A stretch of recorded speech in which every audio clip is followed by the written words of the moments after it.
AVC Sports presents high school football. Today's game is brought to you by Doan Ford, Patrons Buckeye Mutual Insurance, WB Green, West 40 Auto Sales, Southeastern Med, Abel's, Valentine Insurance, AMG Vanadium, Wayne Garage Door, Papa John's Pizza, 209 Tire, and Guernsey County Children's Services.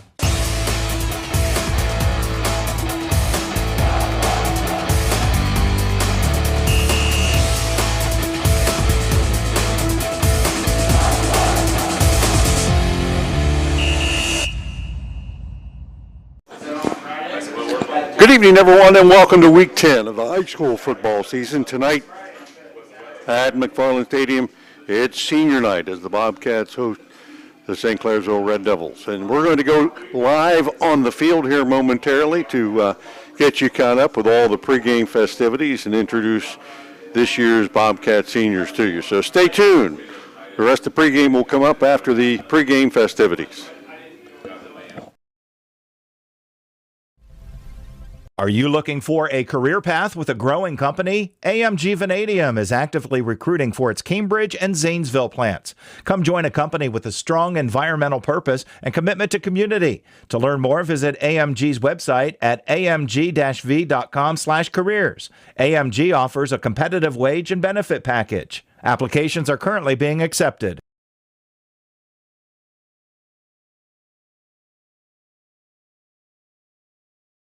Will they find a home? Sponsored by Geico. Steve is intrigued by the paranormal. Otherworldly spirits really make a house a home, you know? Janice has different taste. I'd like my house to not be haunted. Compromise is tough, but these two won't have to compromise when they bundle home and car insurance with Geico. It's easy, and they could save even more. In the end, Steve and Janice found a renovated Victorian that's only haunted from 9 to 5.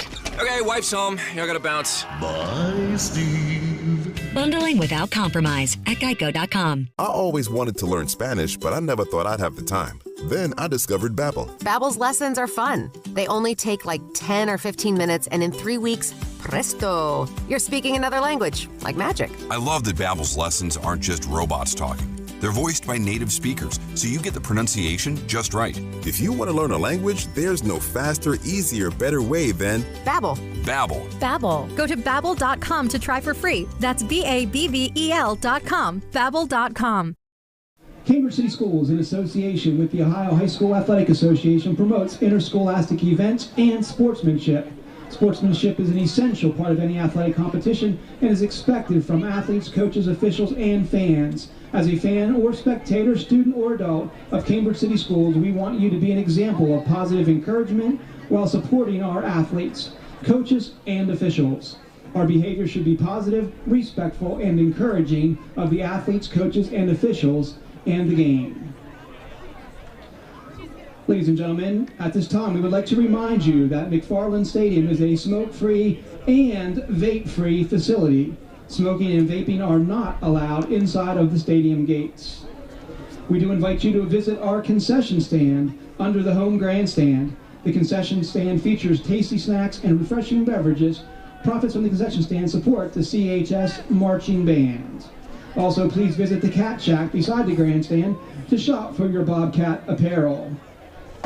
50-50 tickets tonight are being sold by the cheerleaders. The cheerleaders and the athletic boosters split the profits. We will announce the winning number in the third quarter. I'll remind you that those pots have been very big the last several home games.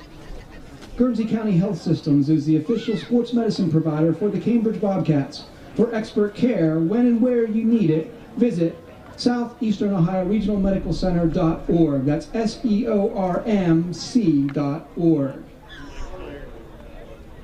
The Cambridge Athletic Department would like to thank its community sponsors and partners: Theo's Restaurant, Amy Latham State Farm Insurance, Southeastern Ohio Regional Medical Center, King Carpet and Swingaway Pools, Park National Bank, Wally's Pizza, Mortellaro McDonald's, Scott Ogle Realty, Cambridge Physical Therapy, Guernsey Muskingum Co-op, Zide Sports Shop, Rural King, and the Cambridge Area YMCA. Our officials for tonight's game conducting the coin toss as we speak: Jim Kuzinski, Calvin Plattwicker, Daniel LaRue, Glenn Purdue Jr., Brandon Reitz.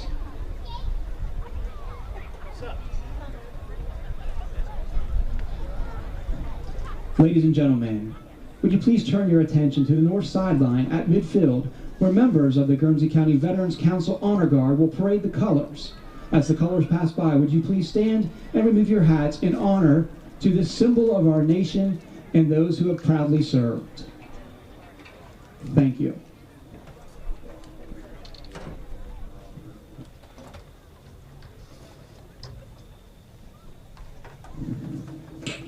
Cambridge has won the toss, and the elector will receive the football.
Thank you. Ladies and gentlemen, as we prepare for our senior night festivities, we welcome the Cambridge High School Marching Band across the field. We will introduce our senior cheerleaders and senior football players prior to the game, and our senior band members and dance team members at halftime. So at this time, please welcome the Cambridge High School Marching Band.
Ladies and gentlemen, at this time, we'd like to recognize our senior cheerleaders and football players. Starting with our cheerleaders. First up, we have Lainey Carpenter. She is escorted by her parents, Jennifer Lorenz and James Carpenter. Lainey is the president of the class of 2023, the treasurer of the National Honor Society, the secretary of the Spanish Club, and the vice president of Student Council. She is also active in Ohio Model United Nations and Key Club. Lainey is a 5-year member of the Cambridge varsity dance team, where she currently serves as captain. She is also a 3-year letter winner in cheerleading and will earn her 4th varsity track letter in the spring. She is also a scholar athlete and has received an academic letter every year. Lainey plans to attend college, where she will major in environmental science and continue her dance career. Lainey Carpenter. Our next cheerleader is Josie Fabian. She is escorted by her parents, Angela Bell and Scott Fabian. Josie is the vice president of the National Honor Society, the vice president of Spanish Club, and the secretary of Student Council. She is also a member of Key Club and the Ohio Model United Nations. She is active in the class of 2023. Josie is also a 4-year cheer letter winner, captain of the Cambridge cheer team, 5-year dance team letter winner, and co-captain of the Cambridge varsity dance team. She is also a member of the track team and helps coach the Cambridge youth dance team. Josie plans to attend college and major in either aerospace engineering or astronomy. Ladies and gentlemen, Josie Fabian. Next up is Ashley. Good evening once again, everyone, and welcome to Week 10 of the high school football season tonight on 97.7 WILE and streaming live with video on YRPtv.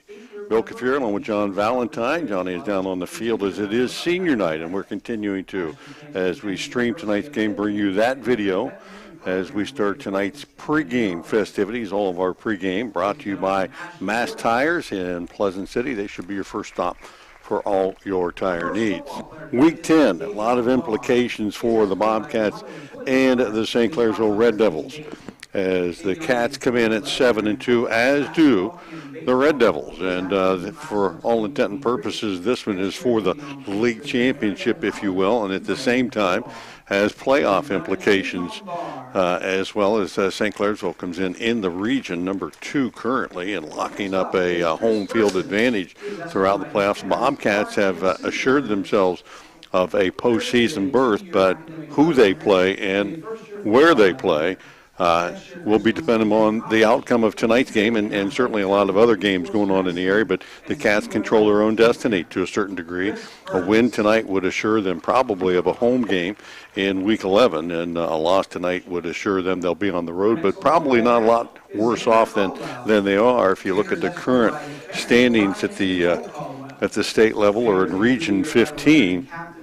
Cambridge is currently ranked number 10 and could move up as far as 7 with a win, and with a loss could possibly drop down as low as 12, but they're certainly going to be in that range of areas for the playoffs. St. Clairsville, on the other hand, has locked up a top 4 spot where they're going to be hosting a home game next week with someone that, since 16 teams make it in the new revised playoff brackets, that's going to be the likely scenario. They're going to host at least 1 week, and with a win 2 weeks. So for the Red Devils, tonight's game kind of a tune-up for that, but it does have league championship implications for both these teams now that they are in the same league and play in Week 10. We expect Johnny Valentine to join us momentarily as the festivities continue to take place on the field, and they introduce all of tonight's seniors for the Bobcats. 16 football seniors playing their last game possibly here at McFarland Stadium, and they are being honored tonight along with their parents. And a beautiful night. It's hard to believe that this is Week 10 of the high school football season, 60-some degrees here just before game time. So we'll take a break, get caught up on some of our bills back at the station. A lot of other games going on around the area, but stay tuned to this one. Should be a good one. We'll be back right after this. Do you really think that an insurance company who promises quotes in a few minutes has your best interest in mind? Do they really know you and what coverages you need? Hi, this is John Valentine with Valentine Insurance. We take time to learn about you and your insurance needs so you can feel comfortable that you're receiving the right coverages at the best possible prices. Find us on Facebook, stop by our office, or give us a call at 994-1776. Valentine Insurance, a partner you can depend on. When it's game night, let Papa John's Pizza on Southgate Parkway feed your team after the game. Hey, this is Shannon. You can create your pizza with all your favorite toppings, or pick one of our specialty pizzas like the Super Hawaiian, the Philly Cheesesteak, the Works, or the Fiery Buffalo Chicken. Don't forget we also have chicken poppers, wings, breadsticks, and cheese sticks too. Call 740-439-PAPA. That's 439-7272, or order from your phone at papajohns.com. I'm Josh Abels. At Abels, you can count on us anytime you need help with anything electrical in your home. Our team has decades of experience. From emergency repairs to specialty lighting, outlets, and even complete home electrical upgrades, we're ready to help and we promise a perfect job. We can also help protect your home with our automatic standby generators. When the power goes out, you'll be ready. Lights, heating and AC, refrigerator, sump pump, it's all up and running instantly. For generators or anytime you need an electrician, call Abels. Looking for new tires for your ride? 209 Tire in Cambridge should be your first stop. 209 is committed to high-quality customer service and offering competitive prices on top-of-the-line inventory, including Bridgestone, Cooper, Mastercraft, and so much more. Stop in 61074 Southgate Road in Cambridge and see Chuck and Brandy. They're open Monday through Saturday from 8 a.m. to 5 p.m. or visit their Facebook page at 209 Tire.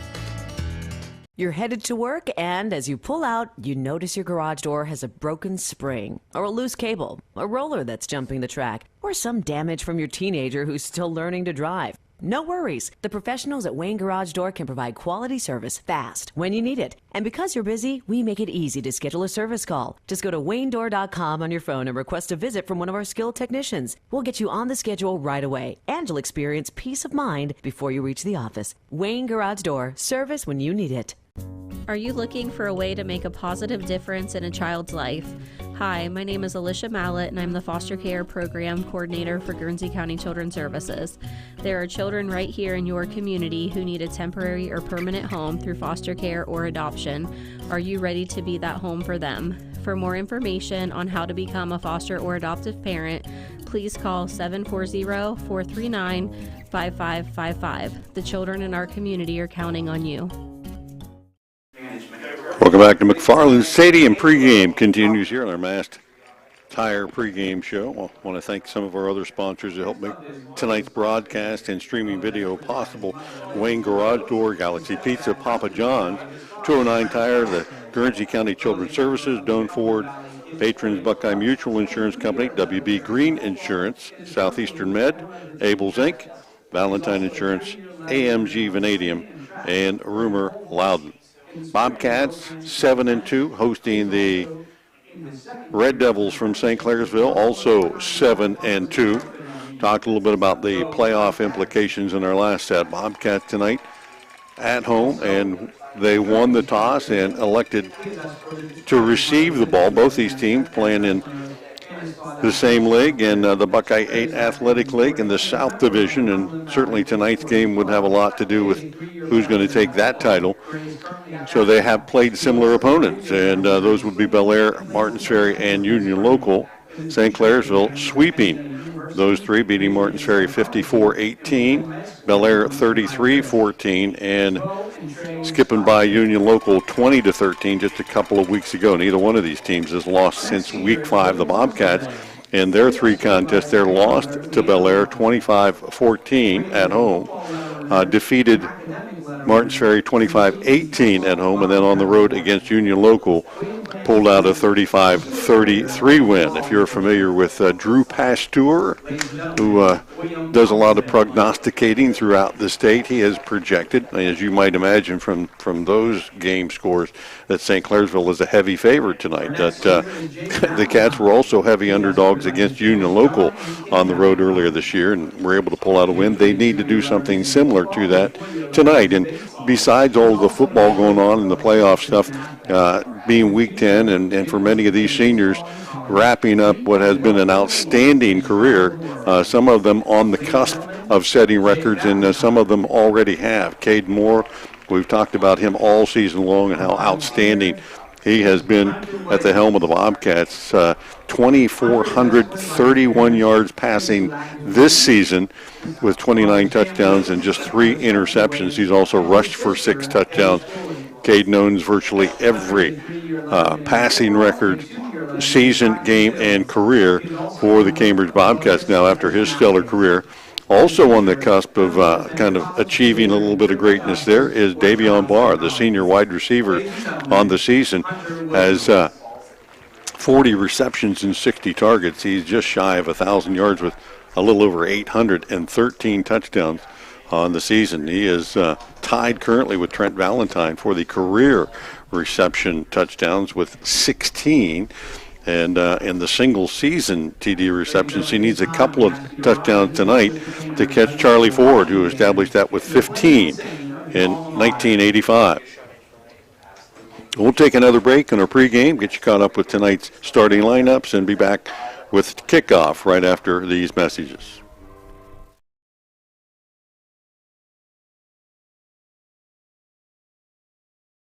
Now located at 16050 McConnellsville Road in Caldwell, Ohio, Patrons Buckeye Mutual Insurance Company is a mutual insurance company established in 1896 for the purpose of providing insurance coverage to rural Ohio. They offer a product to meet your insurance need, whether it is for a farm, rental dwelling, home in town, secondary or seasonal dwelling, churches, or mobile home. They partner with Grinnell Mutual Insurance Company to offer liability coverage to package with their patrons' Buckeye Mutual policy. Call today at 638-3604 and follow them on Facebook at Patrons Buckeye.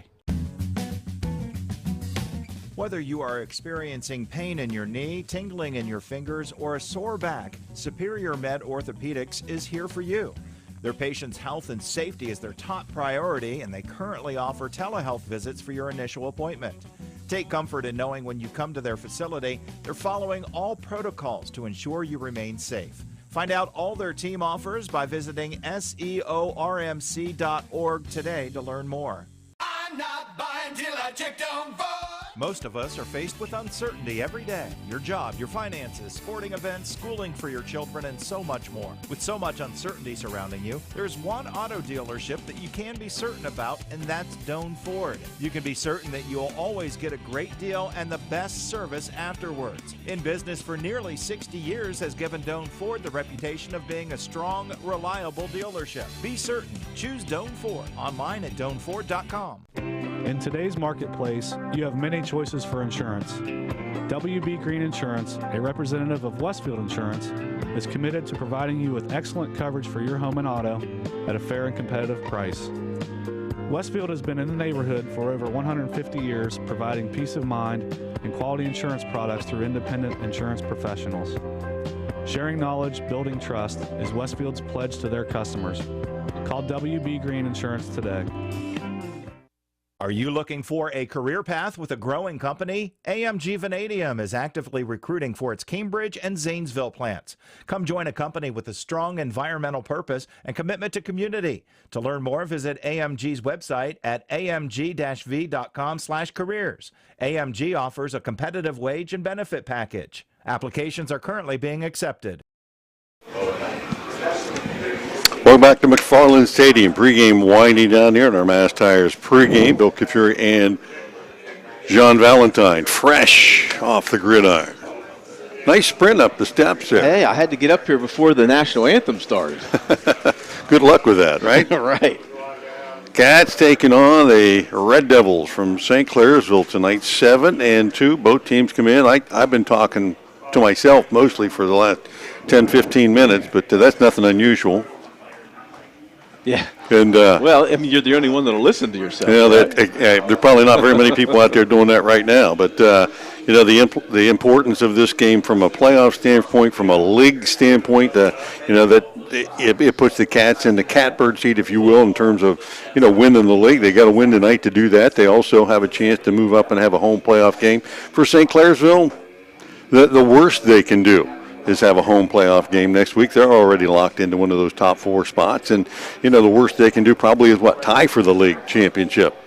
Well, yeah, the worst you can do. So if Cambridge were to come away with the W tonight, there would be a 3-way tie, basically, for the league championship with Bel Air, St. Clairsville, and Cambridge. So if St. Clairsville would get the win, obviously they win it outright. So you're right. They don't have a ton on the line. They're still going to host a playoff game next week. However, Cambridge does have an opportunity. If they come away with the W tonight, there is a slight possibility that they could move up into that top 8, probably in the 7 to 8 range. Yep.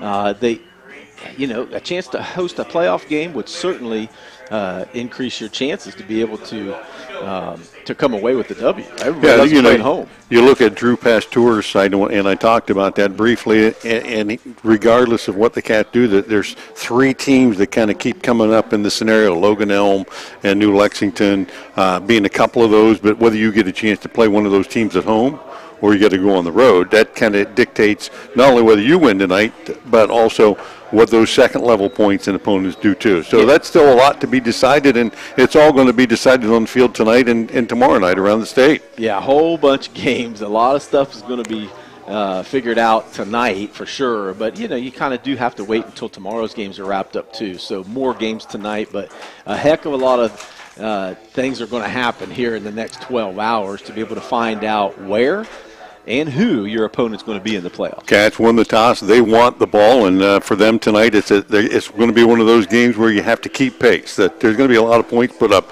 and if the Cats are going to have a chance to win, it's going to be on the offensive side. Stopping St. Clairsville is something that would be tough to do. They can run the ball well, they can throw it well, and the Cats get the offense out there, and the record setter, Caden Moore and Davion Barr, to kind of lead them, along with Owen Feldner, Xander Caldwell, Bo Stotsberry, Trey Stotsberry, who may have made history a week ago with 4 touchdowns, 100 yards receiving and 100 yards rushing, and a touchdown both ways. I still haven't been able to find anybody that can say anyone else has ever done that for Cambridge. No, and I went back and looked through all the archives as well and couldn't find anything either.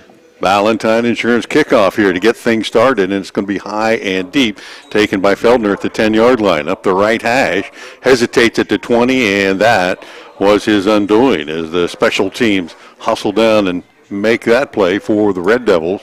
Look like Gavin Schoolcraft making that tackle. So the Cats will start out near their own 20-yard line, and they'll have to play fast and hard tonight with a few mistakes to have a shot here. Yeah, really going to have to play a complete game, real similar to the Union Local game a few weeks ago. St. Clairsville can line it up and push you around. Going to have to stop them a few times on offense, but when you have the ball, you're going to have to put the ball in the end zone. So he uses a 4-man defensive front. Cats in a 5 wide to start things out, 3 to the left. Moore takes the snap, looks to his right, fires it out in that right flat, and has his man, and that's complete near the first down markers. I believe Owen Feldner, no, check that, Devin Ogle. And Ogle, one of those guys for the Bobcats that has had a pretty good season in the shadow of Davion Barr, but 525 yards, 7 TDs of his own, and it will be second down and a yard. Cats will shift Stotsberry back into the backfield in the pistol set here and drop back to pass. Moore with plenty of time, fires it out in the right flat again, finds his man out there. Again, it's Ogle, spins away from one defender across the 50-yard line and into Red Devil territory. 1st and 10 Bobcats. Every first down for the Cats tonight brought to you by WB Green Insurance.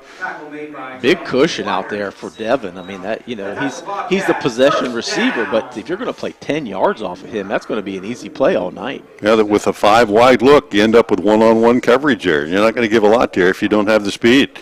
Cats have a bunch formation to left, 3 by 1. Handoff straight ahead. Stotsberry pops it through 40, 30, down to the 20-yard line or near the 20-yard line. Trey Stotsberry picking up where he did a week ago, another WB Green Insurance first down, and he had runs very similar to that all week last week against the Tigers of Marietta. So 3 plays, the Cats have gone 20 to 20, and again, Stotsberry inside. And not much going on this time as he's hauled down by Marcus Bush, one of those front 4 guys. Drew Josiak, J.R. Adams, Marcus Bush, Brody Saunders up front as the Bobcats picked up a yard there and stay 3 by 1 here. 2nd and 9. 3 wide to the left. Ogle one-on-one coverage to the right side. Moore will look to his left first. Step up in the pocket under pressure and will not get back to the line of scrimmage. Looked into the end zone and ran out of time. And the Cats will face now 3rd and 11. Pocket closed real quick there for Caden. He had a little bit of an opening, tried to step forward, but, man, they closed quick. So the Cats with a big play here to kind of keep the drive alive will stay in the 4 wide look, 3 to the left. Stotsbury stays in the backfield. He'll swing to the left. Lob pass to him and over his head. It was going to be a tough play for him to catch and to pick up 11 yards, not much there. So the Cats now facing 4th and long and probably in Lucas Parsons' range, but they're keeping the offense on the field here. This would be a pretty longish field goal. Nope, here comes Parsons. Yeah, he definitely has the leg to get it from here. This is actually a little bit closer than where he typically lines up in pregame. He's going to put the ball, or they tee at the 30-yard line. This will be a 40-yard field goal attempt from the right hash. Moore is the holder. So 4th down and 11. And he'll approach, kick it. It's certainly long enough, and is it straight enough? It is not, as it hooks off to the side, and the Bobcats field goal attempt comes up awry. So 9:36 left of the opening period. Bobcats moved the ball well till they got to the red zone, and at that point backed up a little bit, and points are going to be important in every drive tonight, and you hate to look back at that one and think, wow, we might have missed an opportunity. Yeah, like I said, Cambridge, if they want a shot to win this game, they're going to have to put the ball in the end zone just about every time they have the ball. And I know that sounds realistic or unrealistic, but, you know, when you're going to have to beat a good team, that's what you're going to have to do. Andrew Rivera will bring his team out of the shotgun, 3 wides, bunch to the right. Puts a man in motion right to left.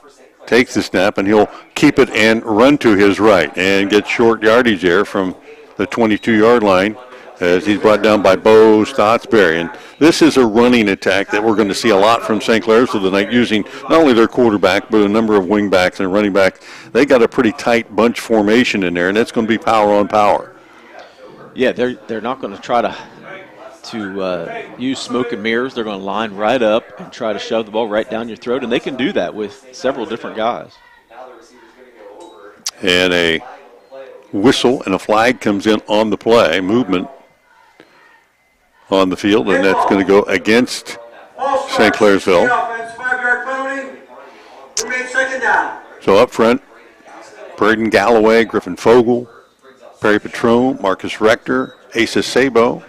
Across the front, 300 to 200 left to right. Vera, the senior at quarterback. Jacob Walker in the backfield as well, another senior, along with Marcus Bush. So first and long, or second and long, I'll get it right. And a long pass down the left side, and breaking free was Schoolcraft, it looked like it was. He had a couple of steps on the defender, but the ball well overthrown, and now it will be 3rd and 14. Yeah, you can see Vera can throw the ball down the field. He's got a little bit unorthodox arm slot. Cats had Ogle on defense a little bit there as well. Yeah, Devin Ogle has had some spots on defense and primarily in there to be able to go up and get the ball. And Reed Johnson in coverage on the outside, and it is a 1-receiver set here with 3rd and long for the Devils. 8:41 left opening period. And again, low snap, Vera takes it, hustles back, flips it out and completed to Walker. Screen underneath, and he's going to drag defenders out across the 30 near the 35, and that's going to be a first down. So just a little swing pass as they got the defense dropping back and found space for Walker. He'll get the job done, and Devils quickly to the line of scrimmage, and as they do a lot, they'll come up to the line, get the defense set, and then check the sideline for a change of plays. Play clock at 20. 1st and 10 from their own 36. Again, power look in the backfield. Handoff, right side, and that's Walker gets the edge, 40-45 before Owen Feldner finally grabs him by the pads and shakes him down. But Walker, again, another big run this time, moves the sticks again. First down in consecutive plays out to the 49. Walker is their leading rusher on the season.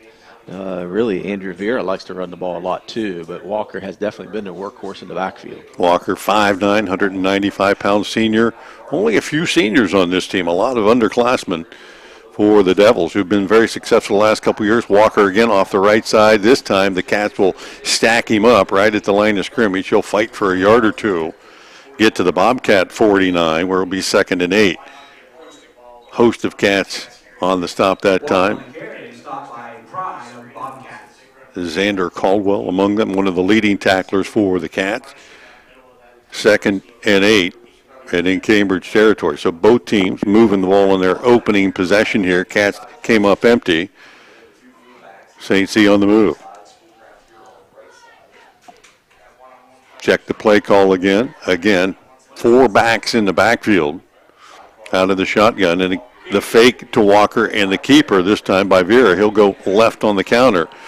And the Cats expecting that. Not much coming that time. And Connor Myers on the stop for the Cats. So 3rd and 6.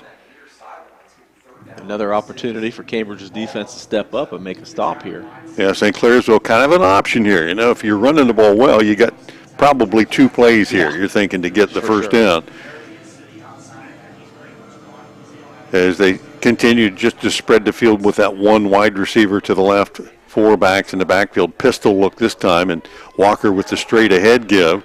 Fights his way forward. He'll get a couple, maybe 3, but short of that line to gain.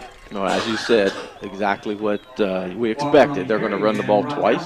Do have a couple substitutions here, but it's more of a receiving option here. Xander Caldwell there, and again, the Devils will line up quickly, but they'll spread the field this time. 2 wide to the left, 1 to the right for Vera. 4th and a long 3. They need to get to the Cambridge 41-yard line. The Bobcats adjust defensively, and it looks like they're going to go for it. Vera takes the snap, fires it out in the right flat, and just a quick hitch, and that is completed out to his receiver. And that's Tyson Pastor, and another first down to keep the drive alive.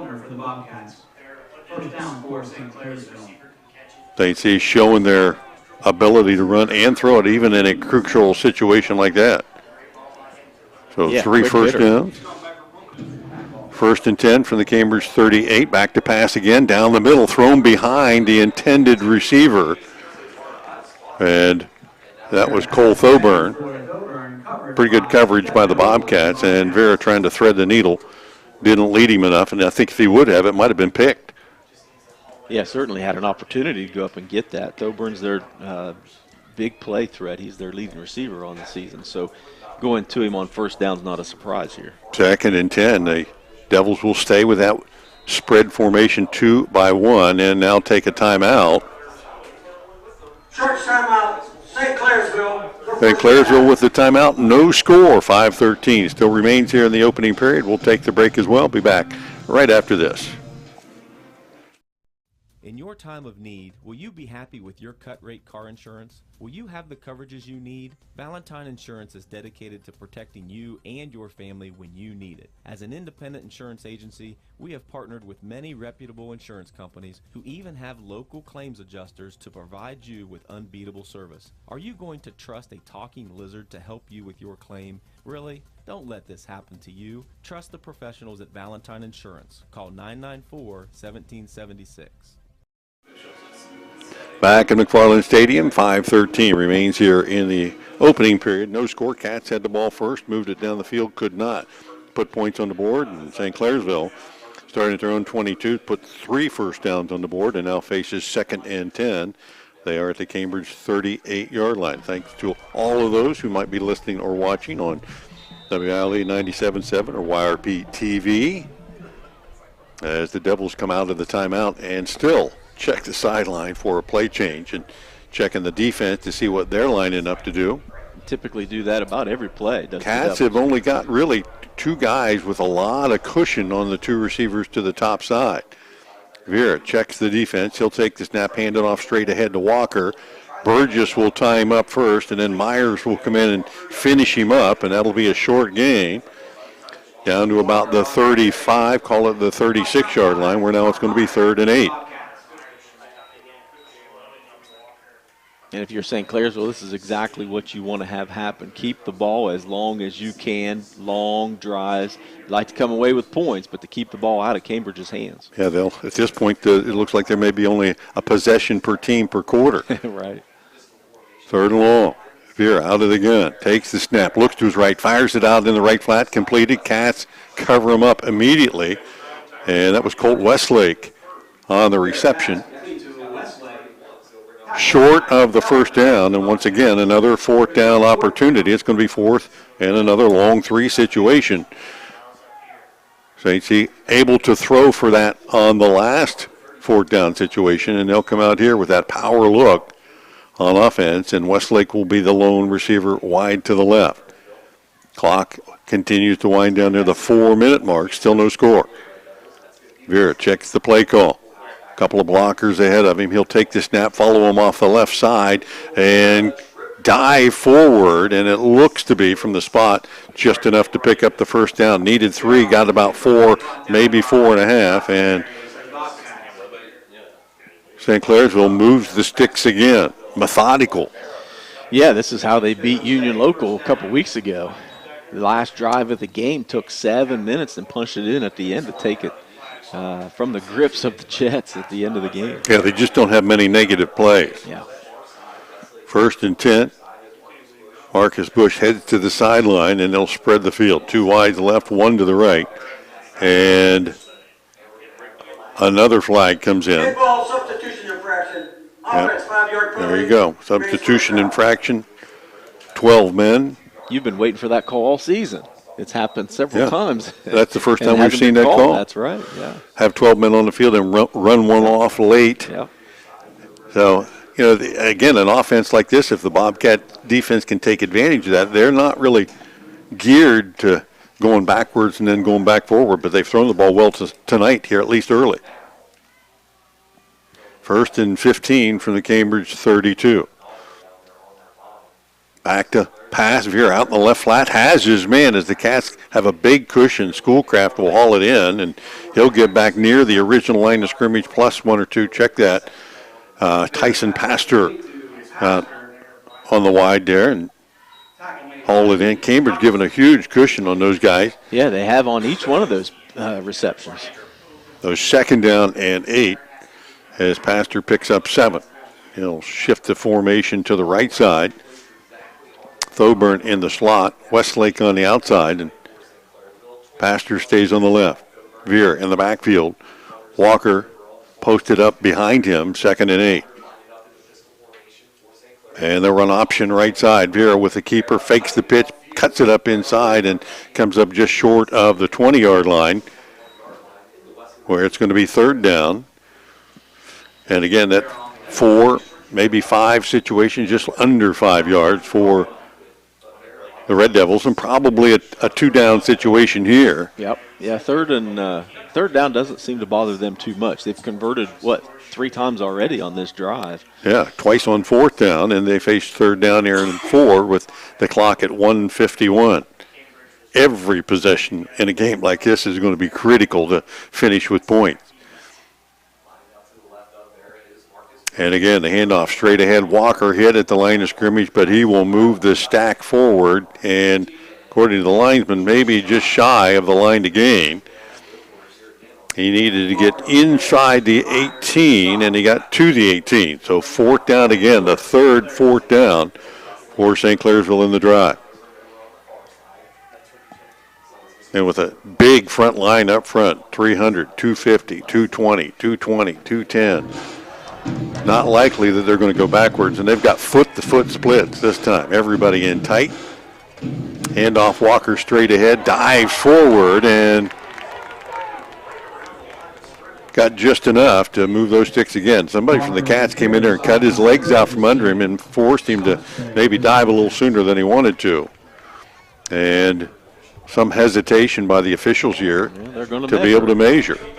So he had to get inside the 18, and from our vantage point, he looks to be inside the 18. Inside, right. Well, they're looks actually, like he's close to the 17. And it's actually, the 17's the marker. And it looks like he's a half a yard beyond that. Yeah. So they'll bring the sticks on, stretch him out, and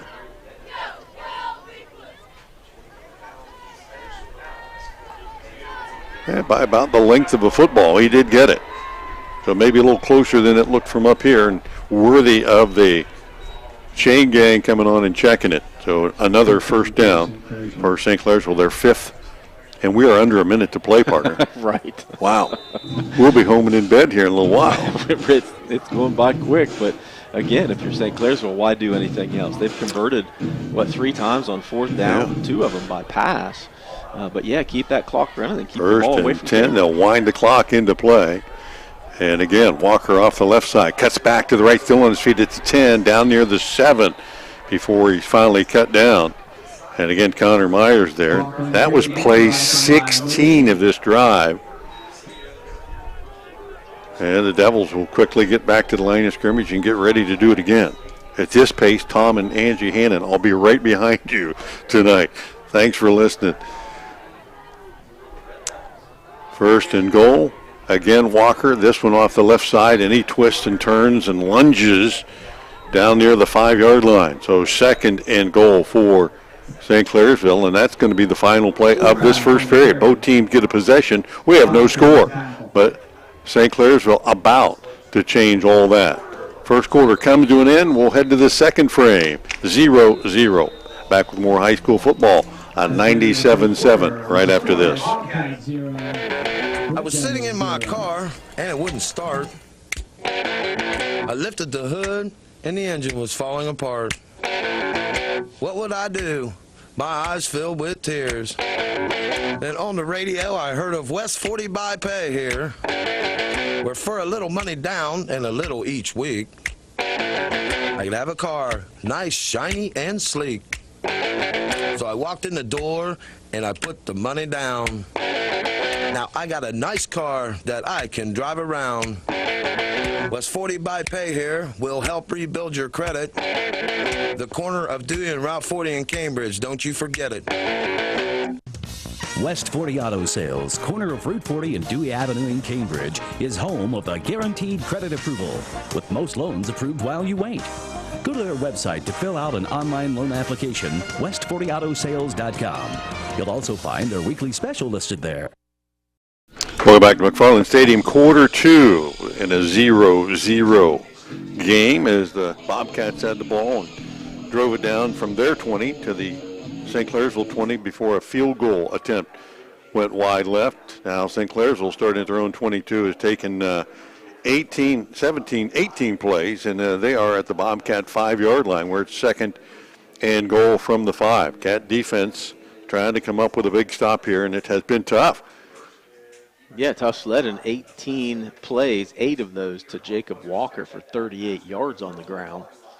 And then 6 pass plays here for Andrew Vera as well. Walker in the backfield along with Bush, either side of Vera. Second and goal from the 5.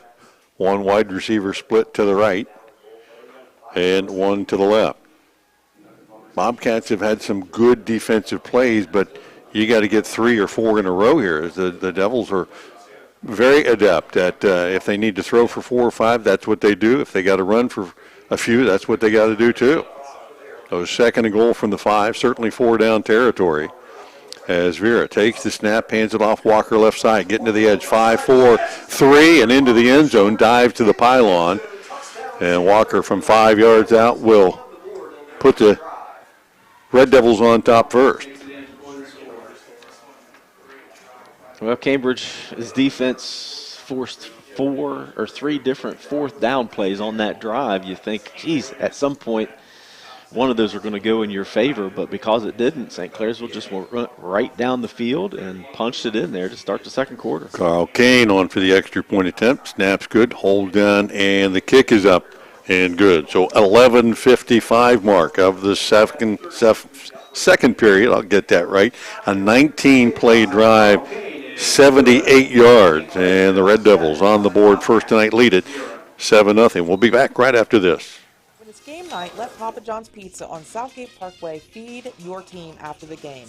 Hey, this is Shannon. You can create your pizza with all your favorite toppings or pick one of our specialty pizzas like the Super Hawaiian, the Philly cheesesteak, the Works, or the Fiery Buffalo Chicken. Don't forget we also have chicken poppers, wings, breadsticks, and cheese sticks too. Call 740-439-PAPA. That's 439-7272 or order from your phone at papajohns.com. Welcome back to McFarland Stadium. Second period of action, 7-0. Your scoreboard update brought to you by Cambridge Papa John's Red Devils. And their only possession of that first period, 5 first downs, 19 plays, and go 78 yards. The last 5, Jacob Walker. And the extra point attempt good by Kane. So as we said, even in our time out there, it's important that the Cats get points every chance you can because it's hard to stop a train. Yeah, well, right, and we're only going to get so many opportunities. Valentine Insurance kickoff. Kane, this one a line drive. That's going to go to Feldner. Drops it at the 10, picks it back up. Out to the 15, and again, gets barely across the 20 with that miscue. And once again, the Cats pin back deep in their own end, and we'll have to go the length of the field. Had no problem moving it from 20 to 20 last time, but once they got inside the 20, things changed up for them a little bit. So a little more urgency, especially you're standing on the sideline watching that last drive from St. Clairsville. You got to get something done here. Yeah, certainly, and first down was a big one on that last drive by the Cats, being able to pick up big yardage on first down. Where they stalled it out was when they couldn't do anything on first or second. Moore brings him out 5 wide, 3 by 2. Checks the defense, looks left, then back to the right, throws it down the seam, has his man Trey Stotsbury. Big a week ago, big tonight. Hauls it in near the 50-yard line, and boy, that was on the money between 2 defenders. Stotsbury ran by the first one and pulled it in before the safety got there. Another WB Green first down for the Cats. And they'll stay right after it. Again, going back this way, near side, and finds Devin Ogle coming in underneath. He'll haul it in. Got about half that as he's pulled down by Brennan Stout. The Bobcats getting back to the line and getting back in action quickly. 3 by 1 look as Stotsbury pops back into the backfield. And Cambridge facing 2nd and 5 from the Red Devil 43. Both these teams moving up downfield, but certainly different schemes here. As Moore back to pass, flips it out to Stotsbury in the left flat, hauls in 45, up to the 40, still on his feet, down near the 36-yard line, and he'll move the sticks again, courtesy of WB Green Insurance. Wow. He came into his own a week ago, and he is continuing tonight to show that same spark he had last week. Yeah, and Caden Moore has been on the money. That big 32-yarder to start this drive was a beautiful pass right in the hands of Stotsbury, and he looks good so far. Cats shuffle the field, 2 by 2 receivers. Now both Stotsbury in motion, 3 to the right. Moore flushed from the pocket, out to the right side, looks up the sideline, finds Bo, and in and out of his hands, just a little bit too hot on that one as he put it on the number, but a little high for him and a little hot. That would have been a big gainer because there was nobody behind Stotsbury. Yeah, it would have been a big gainer, but Caden also had about 4 or 5 yards if he'd have just kept that, tucked it into the sideline. Take what the defense is going to give you. 2nd and 10. Cats will stay in that 2 by 2 set with Trey Stotsbury offset to his right in the backfield. Clock stop with 10:30 left here in the first half. 7-0 St. Clairsville. Now Stotsbury will shift to the left. Moore back to pass, fires it deep down the middle. Davian Barr there trying to go up, and he got shoved a little bit as that ball was underthrown. Moore put a lot of air under it, and probably too much that time as Barr had to wait on it. And he had the defender beaten too. Yeah, he had him beat. Caden just didn't know he was going to have him beat at the time he let go of the ball. He was a little under pressure, so got rid of it quick. So now 3rd and 10 for the Cats, and they'll shift to a 5 wide set, 3 to the right. And they'll recheck the sideline for any play call. Looks like the Red Devils are zone here as they got 1 high in the middle. You don't need all 10 of them here. Get it so that you can manage it on 4th Now they'll down. shift to a 2 deep look, and Moore Steps back under pressure, steps up now, and fires it deep in the corner. Has a man wide open. Ogle there and overthrows him. There's Devin Ogle wide open in the corner of the end zone, and Moore want to make sure he got it there and throws it over his head and out of bounds. Could have probably run for the first down as well, as he had plenty of room out in front of him. And now Cambridge facing 4th and 10. And the plays have been in front of them. They have not executed every time. And in a game like tonight, it's one of those situations where you have to. Yeah, you're just going to have to, again, take what they give you. But Cade would love to have that pass back. Moore takes the snap, rolls to his right. Now he's going to punt it to the corner, trying to pin the Devils deep, and he will right at about the 2-yard line. That was a perfect punt as the Cats face 4th and 10 and elected not to try to pick that up, but it's going to give the Devils a long road to hoe here, leading 7-0, 10:05 left in this first period. And one of the things we saw in that first session there in the 19 plays is, I don't know if it matters where they start from. Yeah, not when you can move the ball down the field in 18, 19 plays. It really doesn't. Now, the only difference here is you got to get off the goal line, right? So typically you would want some kind of stretch play. O'Veer in the backfield, out of the gun. Walker back there with Bush. And movement up front, they will draw the Cats into the neutral zone here and gain themselves a little space. At 5 yards, will maybe get their feet out of the end zone. Say if there's making sure that it was the defense that jumped and not the offense that moved. Well, the head linesman said it was the defense. Dead ball. Encouragement. Defense. Race first down. So indeed, Vera will be able to stand in green turf here, facing 1st and 5. Yeah, that's a good way to get your drive jump-started a little bit and get out from the shadow of the goalpost. Yeah. Bobcats, 3 down men in a walk-up on the corner. Couple of backs in the backfield along with Vera. Now hand off. Walker right side and puts a hand on the back of a lineman and pushes his way out over the 10. Got near the 12-yard line and just shy of the line of gain. It'll be 2nd down and less than a yard. Ogle on the stop for the Cats, but not until Walker picks up 5, and that's just been about his average here early on. Yeah, they're going to give him the first down. It was right at the marker.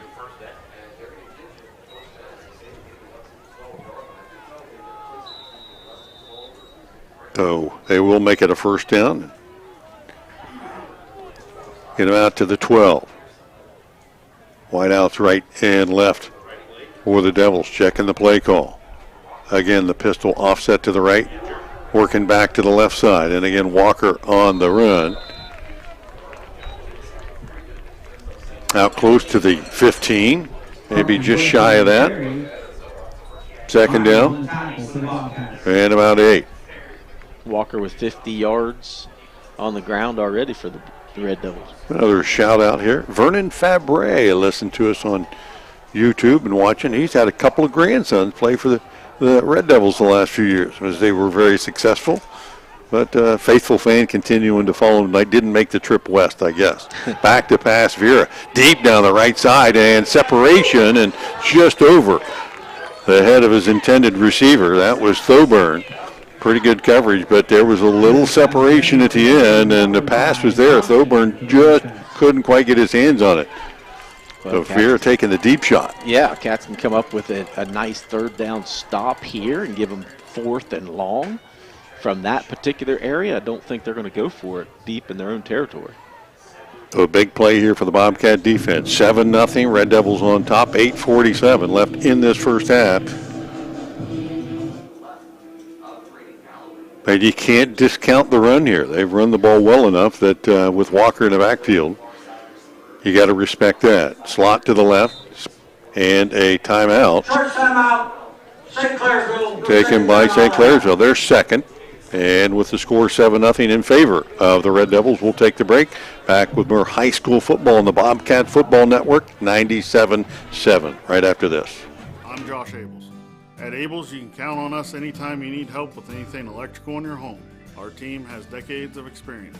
From emergency repairs to specialty lighting, outlets, and even complete home electrical upgrades, we're ready to help and we promise a perfect job. We can also help protect your home with our automatic standby generators. When the power goes out, you'll be ready. Lights, heating and AC, refrigerator, sump pump, it's all up and running instantly. For generators or anytime you need an electrician, call Abels. Back at McFarland Stadium, second quarter of action, 8:47 remains here. Score 7-0 Red Devils, and a big 3rd and 7 facing St. Clairsville from their own 15-yard line. Started this drive at their 2 after a Bobcat punt pinned them back deep, and now trying to come up with the answer here. And St. Clairsville ripping a play out of the Bobcat playbook here. 5 wide look for Vera, and again, you can't discount his ability to just take the ball and run himself. Big front line in front of him, 3 wide to the right, 2 to the left, and a 3rd and 7. Vera takes the snap, drops back under pressure, fires it out to the right, has his man, and a missed tackle out on the right wing, and up the right sideline, hustling down. There's a first down and then a lot. And that reception, if I can get the number out there.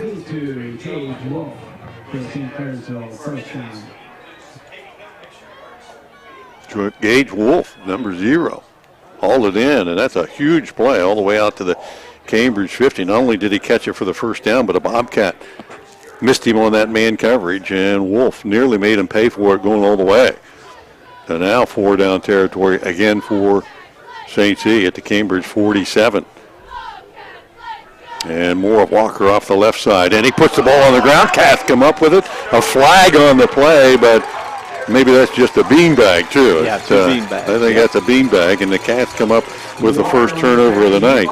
Recovered by Bo Stutzberry. Bo Stutzberry on the recovery, and that was the big play the Bobcats needed. 8:30 left here in the first half. Cats down 7, but will have great field position at their own 43-yard line. Well, you couldn't ask for it to happen at a better time after giving up that big play on 3rd and long deep in St. Clairsville territory. And Walker always fighting for that extra yard. That time turned his back and tried to work the way up the field, and somebody nailed him from behind, popped that ball loose, and the Cats will immediately come out and go 5 wide. Moore rolling to his left on the run pass option, keeps it at the 50 and into Red Devil territory. Caden Moore with that option. The defense just kept backing up and giving him room, and he kept taking it. And it'll be 1st and 10 for the Cats, brought to you courtesy of WB Green Insurance Company. Yeah, my guess is Coach Leak probably had a little conversation with Caden when he came over the sideline after that last possession. They're giving you that. Look, man, if you got a chance to get it with your legs, get as much as you can, especially on 1st down. And we've seen him do that early in the year. Yeah. Second half of the season, he's not run the ball as much. He's been pressing a little bit, trying to make it too much happen with his arm. Take what they give you and use your feet. 1st and 10 from the 43. 1-by-3 look. Moore will look to his right. Under pressure, fire it down the middle. Have Davion Barr there at the 20 and hauled in at that 20. Under pressure, Moore couldn't feel, or maybe did feel that pressure coming from his backside. 2 plays and 2 WB Green first downs for the Bobcats. And they are in the red zone once again. And this is where they've got to execute a little bit better. Bunch formation to the right. And Ogle split wide to the left. Trey Stotsberry offset with Moore in the backfield. 1st and 10, 20-yard line. Caden Moore again to pass, looking to the right, again across the middle, and lays it out in front of Bo Stotsberry. Will they call that a catch? And they will. There's a conversation between the officials at the 5-yard line. One wing said it hit the ground, the other one. Well, now they're going to say incomplete. We were kind of blocked out on it, but boy, laid out, and then from our angle, looked like he might have came up with it, and even with the officials, a little blocked out possibly too. Well, the back judge, that's his responsibility to be able to pick that up. The linesman thought it hit the ground right away, and the back judge came in and had a conversation and agreed with him. Cats will go 5 wide, 2nd and 10 from the 20. 3 wide to the right. Moore takes the snap, looks back to his left, now flushed out of the pocket and caught from behind. Drew Josiak will pull him down after a short gain. Got a yard maybe, and he probably thought he had a little bit more. He could see room out in front of him, but he didn't see number 7 coming up from behind him, and they'll call no gain on the play, 3rd and 10 for the Cats. Clock continues to wind down, 6:45 left in this first half. Cambridge's 3rd possession. And the Bobcats will take a timeout. Big play forthcoming as Cambridge trails at 7-0. Cambridge will burn their first timeout. You're listening to high school football on YRPtv and 97.7 WILE. We'll be back right after this. Looking for new tires for your ride? 209 Tire in Cambridge should be your first stop. 209 is committed to high-quality customer service and offering competitive prices on top-of-the-line inventory, including Bridgestone, Cooper, Mastercraft, and so much more. Stop in 61074 Southgate Road in Cambridge and see Chuck and Brandy. They're open Monday through Saturday from 8 a.m. to 5 p.m. or visit their Facebook page at 209 Tire. Back at McFarland Stadium. Another big play in a game that there have been several already. 7-0. St. Clairsville on top of the Cats. Cambridge with several opportunities tonight, driving the ball multiple times into Red Devil territory. And their 3rd possession here, facing 3rd and 10 from the 20-yard line. Certainly having some success, both on the ground and through the air. It's just on these 3rd and longs, you can't necessarily worry about getting all 10 of them in one shot. Play the game, take what they give you. If it's 4, 5, 6, 7 yards, take it. Cats with 3 wide to the right. Ogle split to the left. Stottsbury in the backfield with Moore, and they'll roll to the right. Gets to the edge, flips it out in the right flat, has Bo Stottsbury, hauls it in down inside the 10, and that play will move the sticks for the Bobcats. Bo Stottsbury thought he had the first down earlier, does get it this time, again courtesy of WB Green Insurance. And the Cats will be 1st and goal from the 10-yard line. Big play here now. And the best part about that, once Bo got the ball, he saw contact. He put both arms around that ball and gave the hit on that. North and south, 2 receivers wide left. Stottsbury shifts up into the slot right side, handoff straight ahead. Trey Stottsbury drags a defender inside the 5 down near the 4. Max Fogel.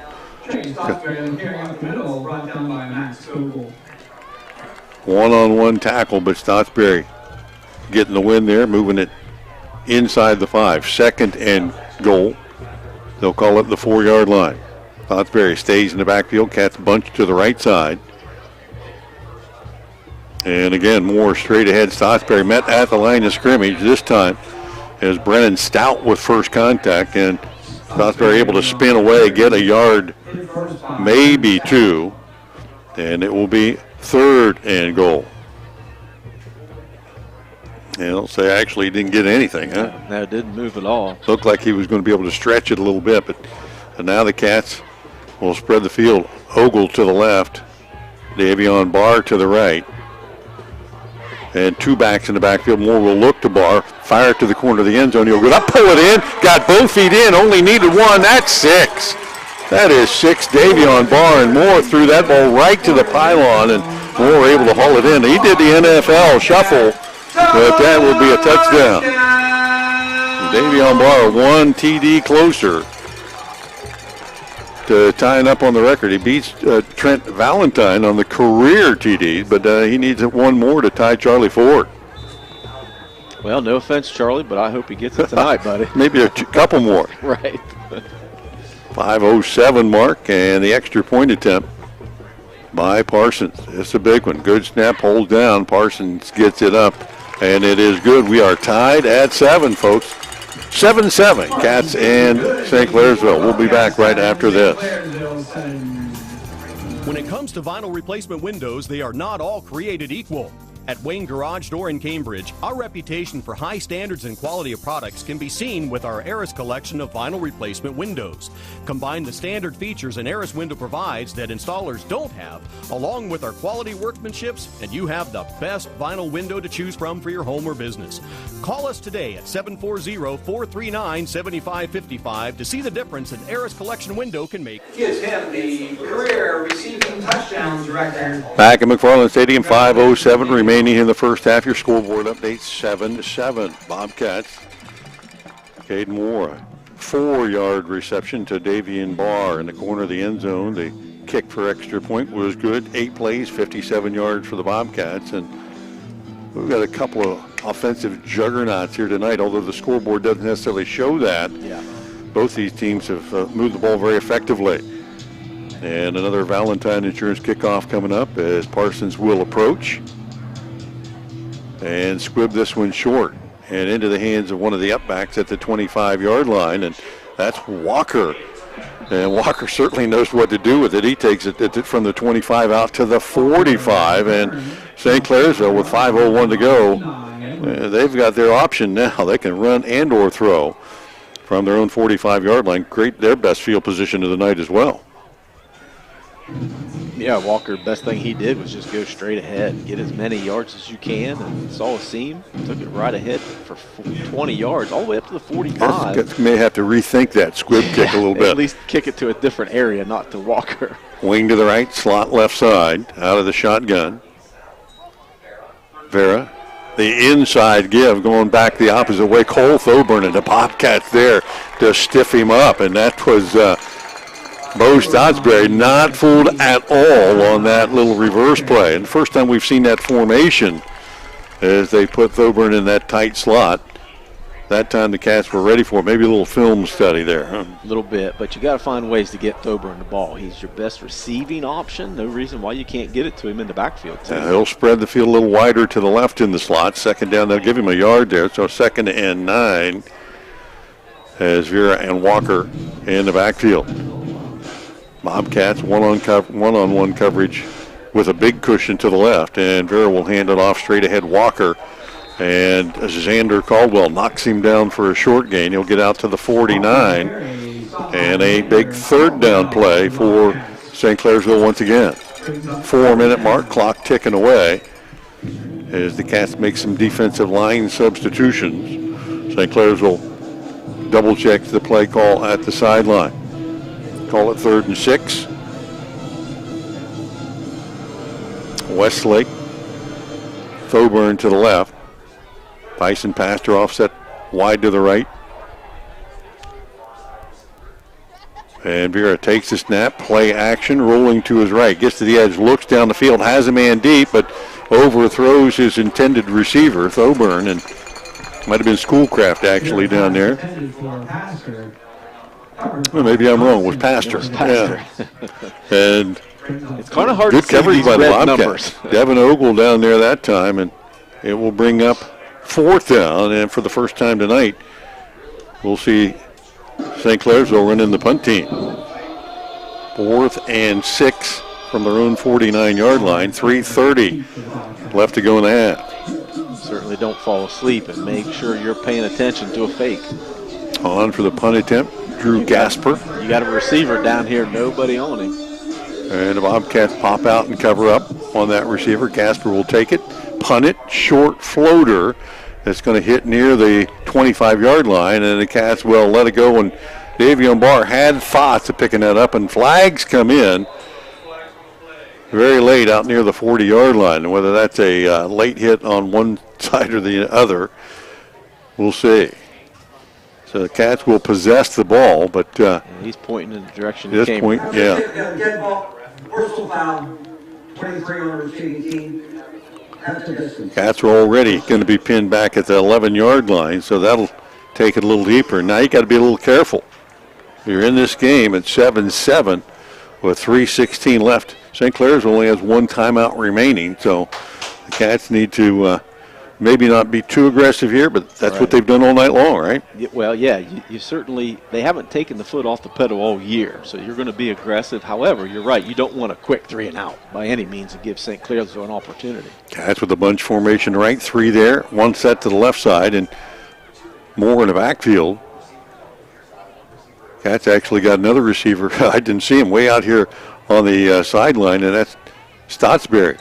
And Moore will take it, throw it out in the right flat. Nearly had that one picked. That was dangerous as that ball just off the outstretched hands of Brody Saunders. And Davion Barr will haul it in. He'll get a couple out of it, but that play could have gone 6 the other way real quick. And he wouldn't have had to have far to run. 5 yards and he would have been in the end zone. Wow, that was close. So a gain of about 2. And the Cats will flop that formation 3 wide to the left, 2 to the right, and Moore alone in the backfield again. 2nd and 8. Clock continuing to wind down, 2:39 and counting. Moore checks the defense, looks to his right, throws the out, has Ogle out near the 15, and that'll be enough, I think, as he caught it and stepped upfield. Will it be enough to move the sticks? It might not, as he stepped out of bounds before he knew where he was at, and it will be 3rd and a yard. So stop the clock with 2:28 to go, but the Cats have a big 3rd down here to move the ball a little further away. Moore will continue to spread the field 5 wide. 4 defensive linemen for the Red Devils, and Moore back to pass. He'll run the quarterback draw, and that will be enough to get it. He sold it just well enough to pick up about 5, and that'll move the sticks out to the 20-yard line. And WB Green Insurance sponsoring our first down tonight for the Bobcats. Of course, the clock does stop on first downs, and the Cats still have 2 timeouts left. And that is their 8th first down. Moore staying 5 wide. Pump fakes it and flush from the pocket. Will throw this one in the slot and out of bounds. Smart play by Caden Moore that time. He tried to get Ogle on the out and the up, and then flush from the pocket. Didn't have a chance to throw it that far, and it'll be 2nd down and 10. As Coach Eckert told us all the time in high school, if you're going to throw that ball away, you better throw it in the first row in the stands. Throw it to Mom and Dad. That's right. Throw it over there as far as you can. Don't give the defense a chance to get it. Cats 4 wide to the left, 1 to the right side, spreading the field again. A bunch formation to the left, and then Stottsbury wide of them. And only 3 down linemen for St. Clairsville here. As Moore looks to his left, steps up back to the right side, and pump fakes it, and again throws it near the sideline. And did he get his receiver? They'll call that incomplete right around the 30-yard line. As Devin Ogle coming back to the ball. And 1:55 left in the half, and the Cats again facing 3rd and long. Hasn't been the kind of drive that you probably would have drawn up, and getting it down the field. Cats here maybe looking deeper, but haven't taken that stuff underneath. Take those underneath routes, use the clock, use your first downs. Clock stops on first downs, use it. Moore rolling to his right, squares his shoulders up, looks down the field, fires it back across the middle, has Bo Stottsbury there out over the 20, and he won't get much beyond that. As good coverage that time. Max Fogel was with him step for step, and the Cats will take the 4th down, and St. Clairsville will take the timeout, preserving as much clock as they can. We'll keep it here during this timeout. 1:42 remains in the first half. 7-7 our score. St. Clairsville hoping to get pretty good field position here to have one last gasp at it. They will have the first possession of the second half. Yeah, as we were fearing, not using enough of that clock on that drive, and really they only move the ball, 10 yards, 12 yards on this drive, giving St. Clairsville an opportunity to get good field position here. Now, no timeouts left, but you see Vera can throw the ball deep, and they've got enough athletes that they can get the ball deep too. Cat's going to have to make sure that they're playing off the receivers a little bit enough so that they cannot get beat deep. So 4th and 7. Cats will certainly bring out the punt team here.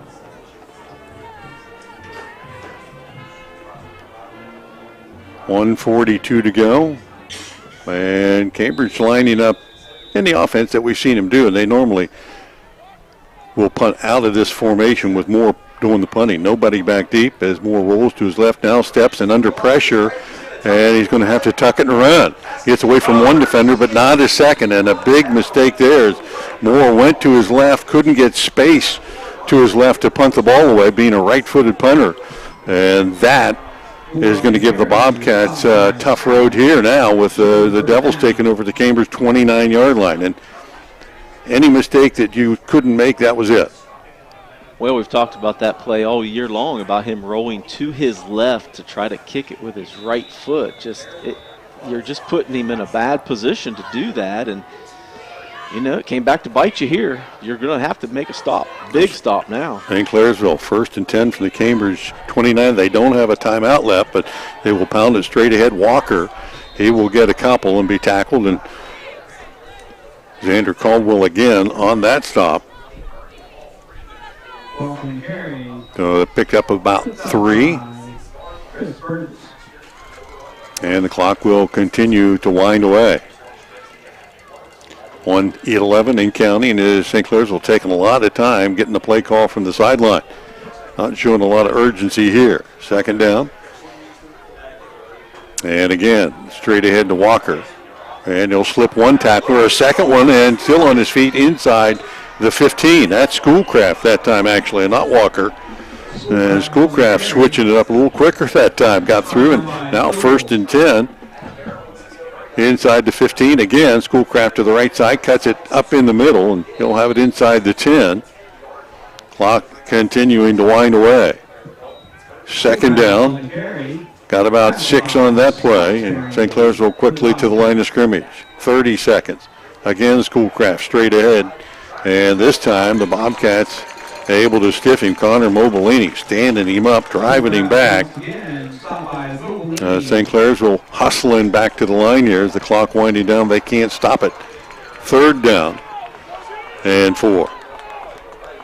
Play action. Vera back to pass. Looking right, and he'll throw this one out and away with 6 seconds left on the clock. And let's see if St. Clairsville will take the 3 here. And it does appear they will.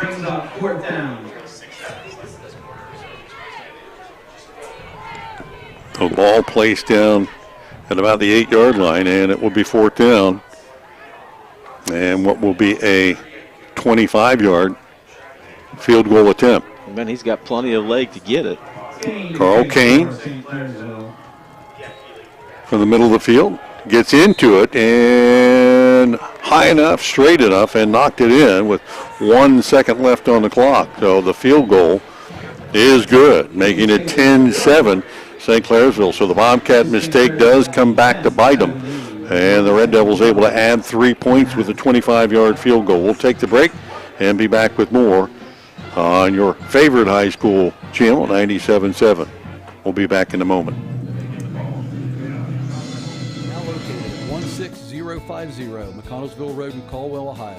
Patrons Buckeye Mutual Insurance Company is a mutual insurance company established in 1896 for the purpose of providing insurance coverage to rural Ohio. They offer a product to meet your insurance need, whether it is for a farm, rental dwelling, home in town, secondary or seasonal dwelling, churches, or mobile home. They partner with Grinnell Mutual Insurance Company to offer liability coverage to package with their patrons Buckeye Mutual policy. Call today at 638-3604 and follow them on Facebook at Patrons Buckeye. Back at McFarland Stadium, just 1 second remains here in the first half as the Red Devils take advantage of a Bobcat mistake and put 3 points on the board. Could have certainly been worse, but could have been better too. So 10-7 as Kane awaits the call to kick this one away, and he appears like he's going to squib it, not giving the Bobcats a chance to return it here. And indeed, that will be the case. And pop through and into the hands of Trey Stottsbury, and he's not going to give it up easy as he gets a couple out of it. And that's going to end the first half of play. So 1 half in the books, and it's been everything we expected it to be. 10-7, our halftime score. St. Clairsville on top of the Bobcats. We'll take the break. O&N halftime show coming up. We'll get some other scores from around the area. We'll get our stats and scoring in order. We'll be back with that in just a little while. See you then.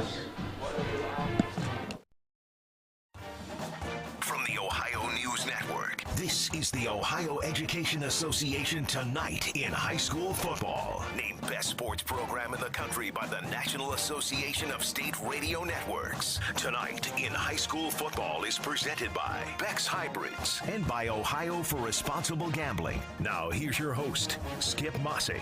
Good evening, everyone, and welcome to Tonight in High School Football's halftime reports. And while high school football is huge in many areas of the state, there's nothing quite like Friday nights in the Ohio Valley. We'll chat about that with Joey Claypeck from our Steubenville affiliate next on the Ohio News Network.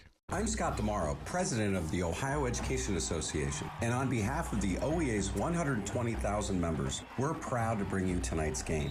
OEA members teach in Ohio's public schools and universities. We drive your kids' buses and serve them lunch. We're school nurses, custodians, librarians, and more. And we coach your kids on the field. We believe in great public schools for every student, and we believe our team is always stronger when we stand together, just as we have for 175 years. Every farmer has their reason for why they do what they do. For Becks, it's faith, family, and farming. Since 1937, the Beck family and family of employees have been committed to honoring God and helping farmers succeed.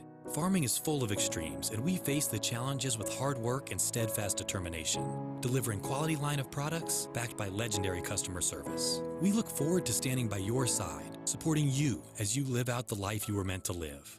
Becks, when it comes to farming, we believe in something more. This is Tonight in High School Football on the Ohio News Network. Once again, here's Skip Mossick.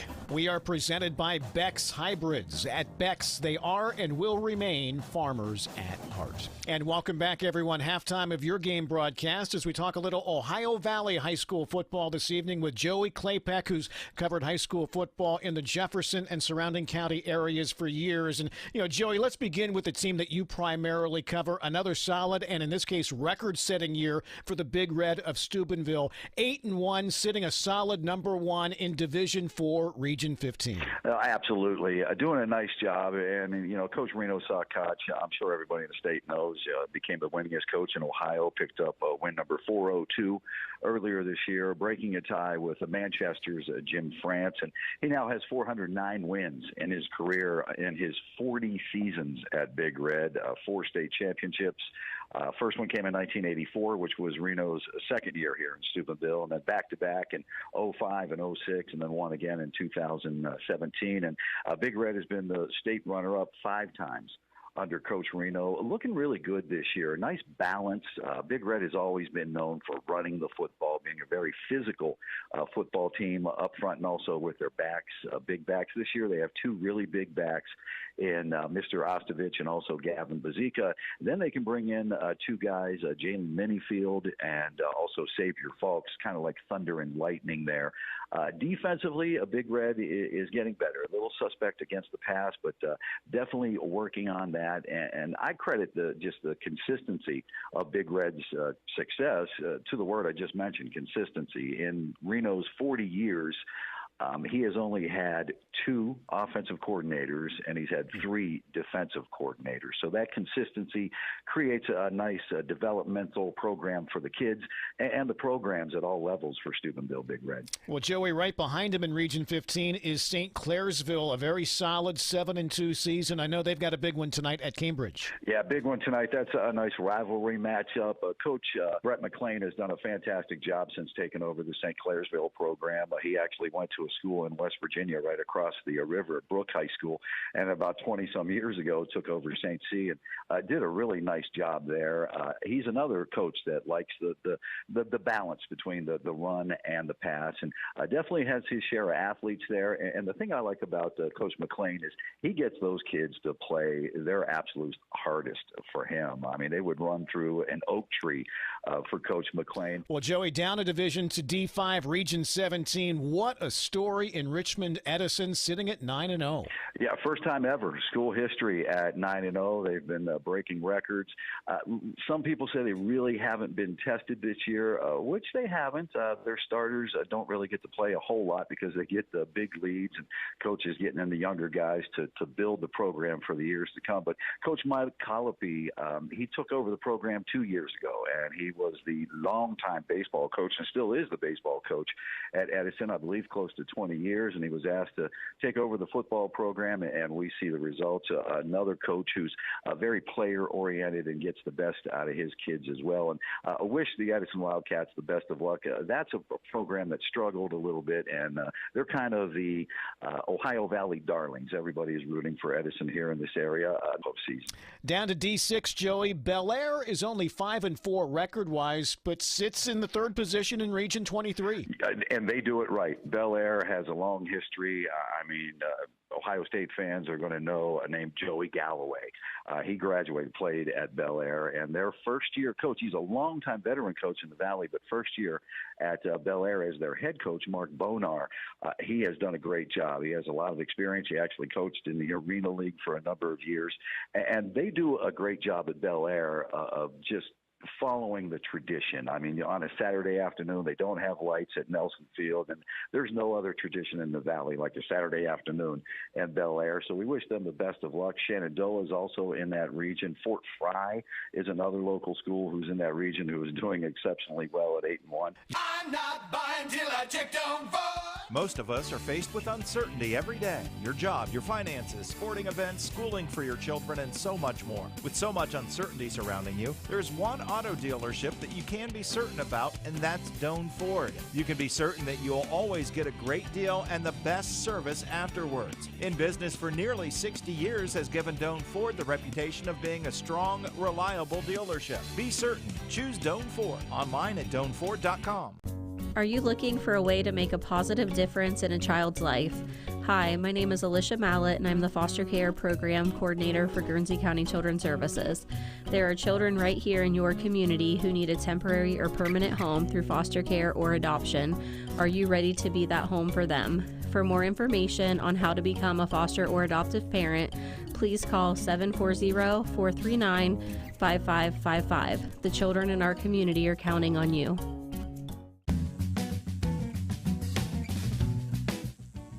This year, the Southeastern Med Cancer Services team is celebrating 30 years of being accredited by the National Commission on Cancer.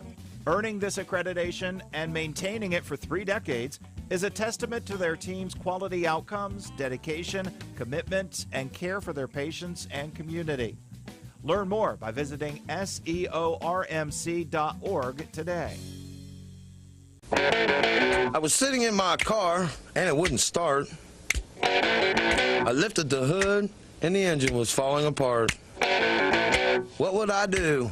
My eyes filled with tears. Then on the radio, I heard of West 40 by Pay here, where for a little money down and a little each week, I could have a car, nice, shiny, and sleek. So I walked in the door, and I put the money down. Now I got a nice car that I can drive around.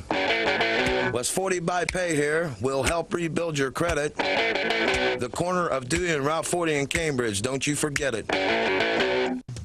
West 40 Auto Sales, corner of Route 40 and Dewey Avenue in Cambridge, is home of the guaranteed credit approval, with most loans approved while you wait. Go to their website to fill out an online loan application, west40autosales.com. You'll also find their weekly special listed there. Your home and your car are likely your 2 biggest investments. Protecting them from unexpected damage is a prime concern to WB Green Insurance. They are proud to represent Westfield Insurance, a financial service organization that provides insurance products for your home, auto, and business. Sharing knowledge, building trust is Westfield Insurance's pledge to their customers, along with personalized claim service that's fast and friendly. To learn how Westfield can help with your insurance needs, talk to WB Green Insurance today. Do you really think that an insurance company who promises quotes in a few minutes has your best interest in mind? Do they really know you and what coverages you need? Hi, this is John Valentine with Valentine Insurance. We take time to learn about you and your insurance needs so you can feel comfortable that you're receiving the right coverages at the best possible prices. Find us on Facebook, stop by our office, or give us a call at 994-1776. Valentine Insurance, a partner you can depend on. Are you looking for a career path with a growing company? AMG Vanadium is actively recruiting for its Cambridge and Zanesville plants. Come join a company with a strong environmental purpose and commitment to community. To learn more, visit AMG's website at amg-v.com/careers. AMG offers a competitive wage and benefit package. Applications are currently being accepted. Will they find a home? Sponsored by Geico. Steve is intrigued by the paranormal. Otherworldly spirits really make a house a home, you know? Janice has different taste. I'd like my house to not be haunted. Compromise is tough, but these two won't have to compromise when they bundle home and car insurance with Geico. It's easy, and they could save even more. In the end, Steve and Janice found a renovated Victorian that's only haunted from 9 to 5. Okay, wife's home. I gotta bounce. Bye, Steve. Bundling without compromise at geico.com. I always wanted to learn Spanish, but I never thought I'd have the time. Then I discovered Babbel. Babbel's lessons are fun. They only take like 10 or 15 minutes, and in 3 weeks, presto, you're speaking another language, like magic. I love that Babbel's lessons aren't just robots talking. They're voiced by native speakers, so you get the pronunciation just right. If you want to learn a language, there's no faster, easier, better way than Babbel. Babbel. Babbel. Go to babbel.com to try for free. That's BABBEL.com. Babbel.com. Welcome back to McFarland Stadium halftime report brought to you by Galaxy Pizza in Cambridge. 10-7, St. Clairsville on top of the Cats. Not a lot of scoring, but certainly a lot of offense both ways as both teams move the ball really well. Not a lot of possessions either. 4 touches each time for each team, and all the scoring taking place in that second period. Starting off with the Devils, Jacob Walker from 5 yards out capped a 19-play, 78-yard drive. The extra point by Kane made it 7-0. Cats responded at the 5:07 mark. Bobcats with a number of good drives in the first half, but only one of them ending in points, a 4-yard TD reception, more to Barr in the corner of the end zone. The extra point by Parsons made it 7-7, and then a miscue by the Cats on a punt play allowed St. Clairsville to take over at the Cambridge 25-yard line, or check that 33-yard line, and with that, able to drive it down even with no timeouts left and have just enough time to kick a field goal with 1 second left on the halftime clock from 25 yards out. Carl Kane, the difference here in the first half. And the Cats got to be kicking themselves a little bit there for the opportunities missed and for the mistake made. They've played a pretty good first half. Really, that being the only mistake that cost them. Well, and hopefully it doesn't come back to bite them, because that was a huge mistake. And it's something we've seen, in several games this year, that exact play. And it hasn't really come back to bite them yet. They've been pretty lucky. That being said, you got to put it behind you. Look, you just played one half, and you can't say that the other team outplayed you. You played your game. You didn't convert a couple times when you had the ball, but you see that you can play with the team that's in front of you. So relax, forget about the first half, continue to do what you were doing on defense, because that's really what it's going to come down to. Look, the offense is going to have to score. We understand that. They can score quickly and they can score often, but it's going to come down to defense. Just like in that Union Local game, man, they're going to have to step up. They're going to have to make some stops here in this second half to give their offense a chance to get the ball, because now you're behind the stick, so you're going to have to get the ball a couple more times. Cats did that a couple of times in that first half, forcing a turnover and getting the ball, and then from that turnover, driving it down and scoring, and actually forcing St. Clairsville into a punt situation, a 3-and-out, which is pretty rare for the Red Devils, and be able to get them to do that, and giving Cambridge pretty good field position there, but Cats haven't been able to do much with that. First drive, the Cats started their own 20-yard line, couple first downs, and really 60 yards, but that drive stalled, and a missed field goal attempt on their first possession. Cats did have to punt on their second possession, but again, couple of first downs, you move the sticks, you gain 30, 40 yards, but the drive dies, and actually that was from maybe the 35-yard line of the Devils when the Cats pinned them deep on the 2-yard line, and then the best field position of the night, really, for both these teams. The Cats taking over at their own 43, driving 8 plays for a touchdown there, and then that final drive where they were pinned deep and couldn't do much with that one, and then the punt play that went awry. So a couple of big scores, a lot of big scores in the state tonight, but a couple the Cats should be keeping an eye on is the Union Local score. The Union Local on top of Barnesville in the first half, 13-7. That would help the Bobcats a little in terms of picking up those second-level points. And Bishop Watterson and Hartley. And Hartley beating Bishop Watterson 13-3. Cats need Bishop Watterson to pull the win there and keep Hartley behind them in the standings. But a lot of things going on around, and an upset brewing here. I don't know if.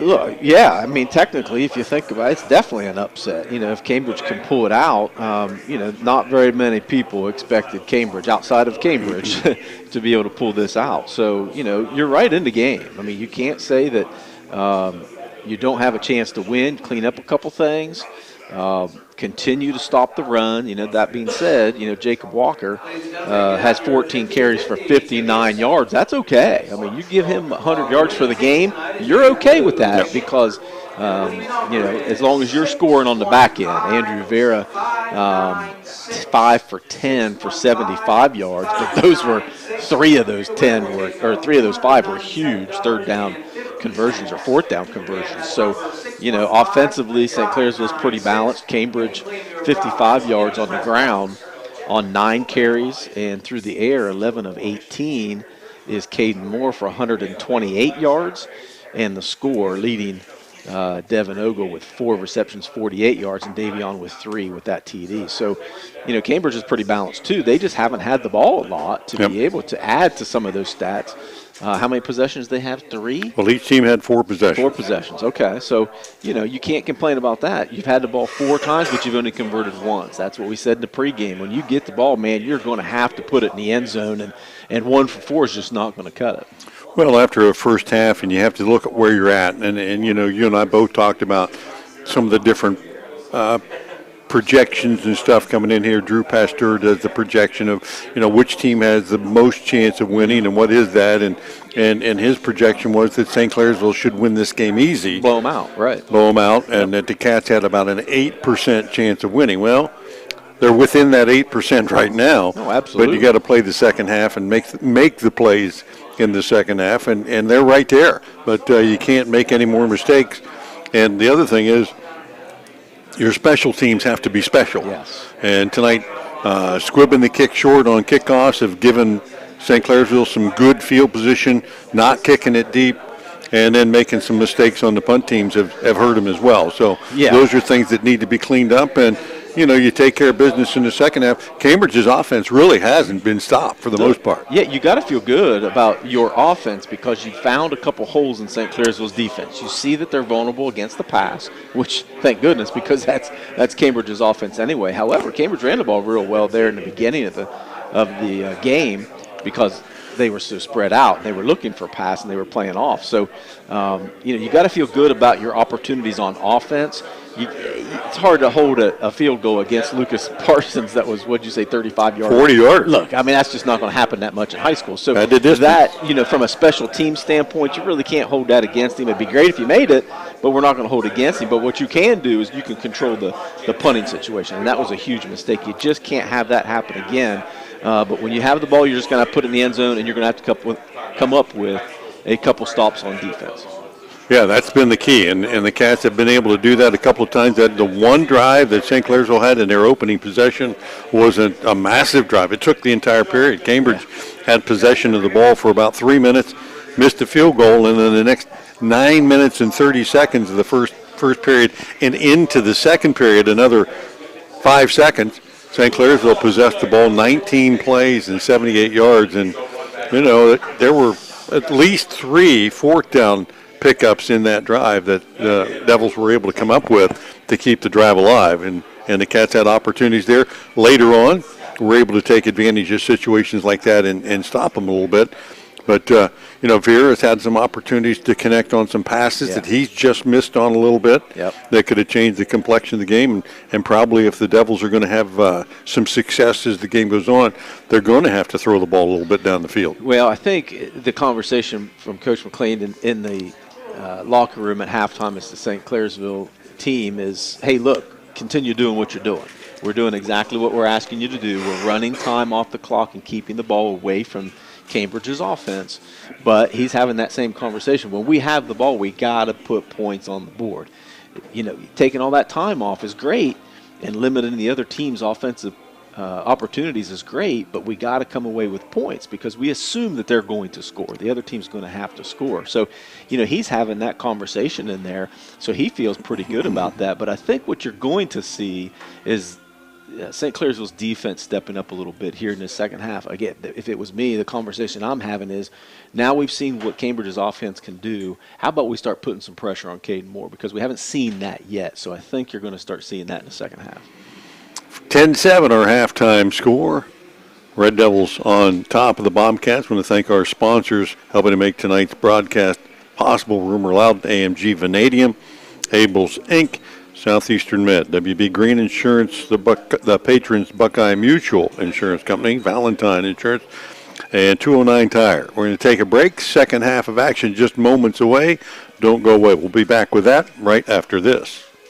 Will they find a home? Sponsored by Geico. Steve is intrigued by the paranormal. Otherworldly spirits really make a house a home, you know? Janice has different taste. I'd like my house to not be haunted. Compromise is tough, but these two won't have to compromise when they bundle home and car insurance with Geico. It's easy, and they could save even more. In the end, Steve and Janice found a renovated Victorian that's only haunted from 9 to 5. Okay, wife's home. I gotta bounce. Bye, Steve. Bundling without compromise at Geico.com. I always wanted to learn Spanish, but I never thought I'd have the time. Then I discovered Babbel. Babbel's lessons are fun. They only take like 10 or 15 minutes, and in 3 weeks, presto, you're speaking another language, like magic. I love that Babbel's lessons aren't just robots talking. They're voiced by native speakers, so you get the pronunciation just right. If you want to learn a language, there's no faster, easier, better way than Babbel. Babbel. Babbel. Go to Babbel.com to try for free. That's BABBEL.com. Babbel.com. Welcome back to McFarland Stadium. Halftime winding down here on our Galaxy Pizza halftime show. 10-7. Our scoreboard reading in favor of the Red Devils here. A Jacob Walker 5-yard run, a 25-yard Carl Kane field goal, the difference sandwiched in between. A Davion Barr record-setting touchdown reception from Caden Moore.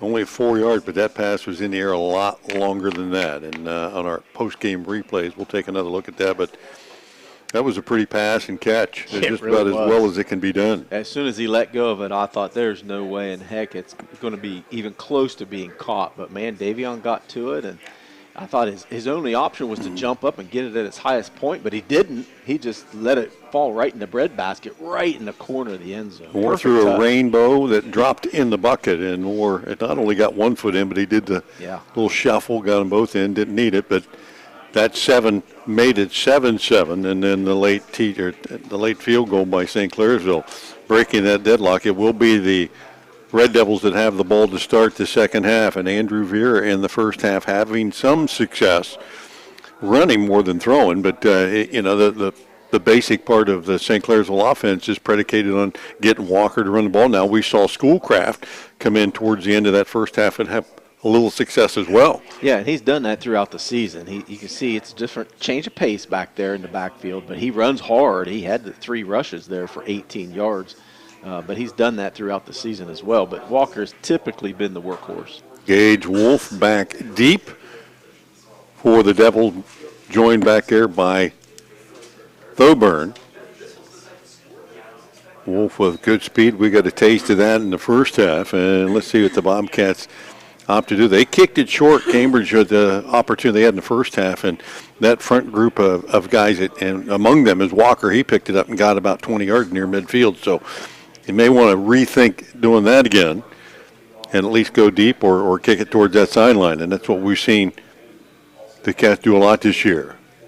Valentine Insurance kickoff coming up, and boom, this one is going to go deep and down that sideline. Wolf will haul it in near the 15, works back to the middle of the field and then back to the right side and towards the sideline. He'll get to the 30 and just across that line before the Bobcats hustle down and pull him down. Jessup Logwood among the Cats there. Taylor Britton as well, and leading 10-7. St. Clairsville will have the long field in front of them.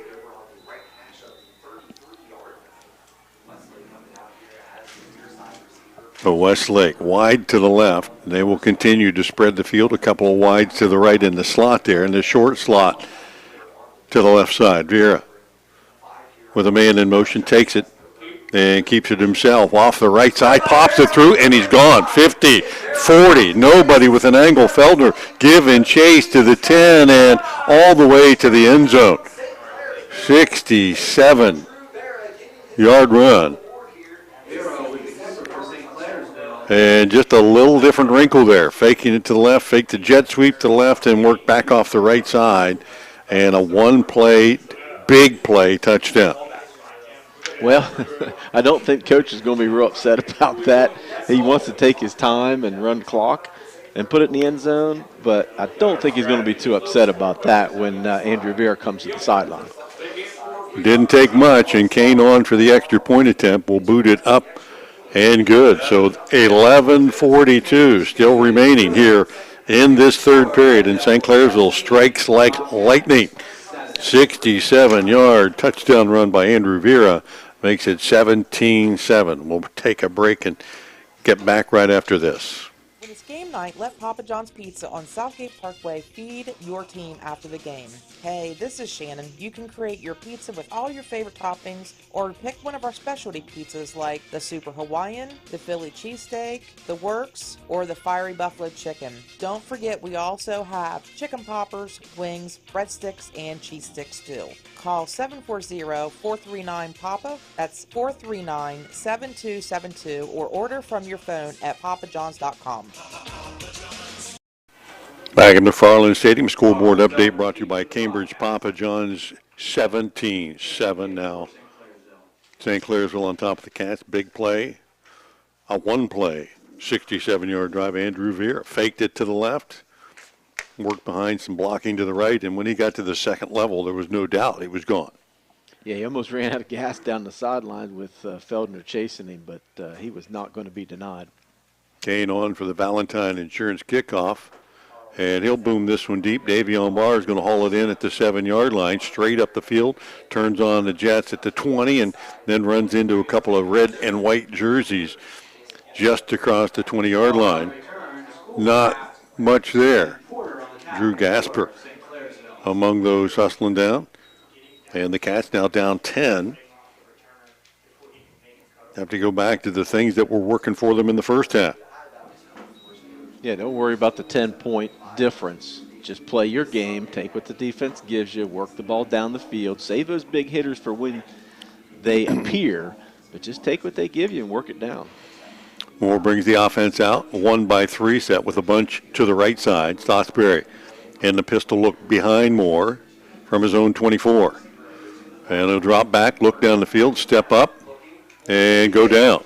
Nobody available early, and he took a little bit too much time that time, and sack recorded by Saunders. So you give up a big play on defense, and now your offense goes backwards, and you can see momentum shifting quickly to St. C. Second down and 17. 5 wide look for the Cats. And the last thing you can do here is give the ball right back to St. Clairsville after that big play, and Cambridge's got to find a way to pick up the sticks here and move it a little bit. Yeah, again, you saw that pressure. First play on defense, you saw the pressure coming in from St. Clair. 3 wide to the right. Moore looks down the middle of the field, finds Barr, has it at the 30, and across the 35, and he will move those sticks. And Davion Barr coming back to the ball and then turning it up the field. Brennan Stout on the stop, but the Cats will pick up the first down courtesy of WB Green Insurance, and that was huge for Cambridge to start building a little rhythm here in the second half. 1st and 10. Handoff straight ahead. Stotsberry pops it through. Nothing there but daylight. 50, 45 down the left sideline, and he'll get shoved out of bounds in St. Clairsville territory around the 30-yard line. Nobody touched him. As a matter of fact, not only Stotsberry was running, he's shoving his lineman out ahead of him 10 yards down the field, and another WB Green Insurance first down.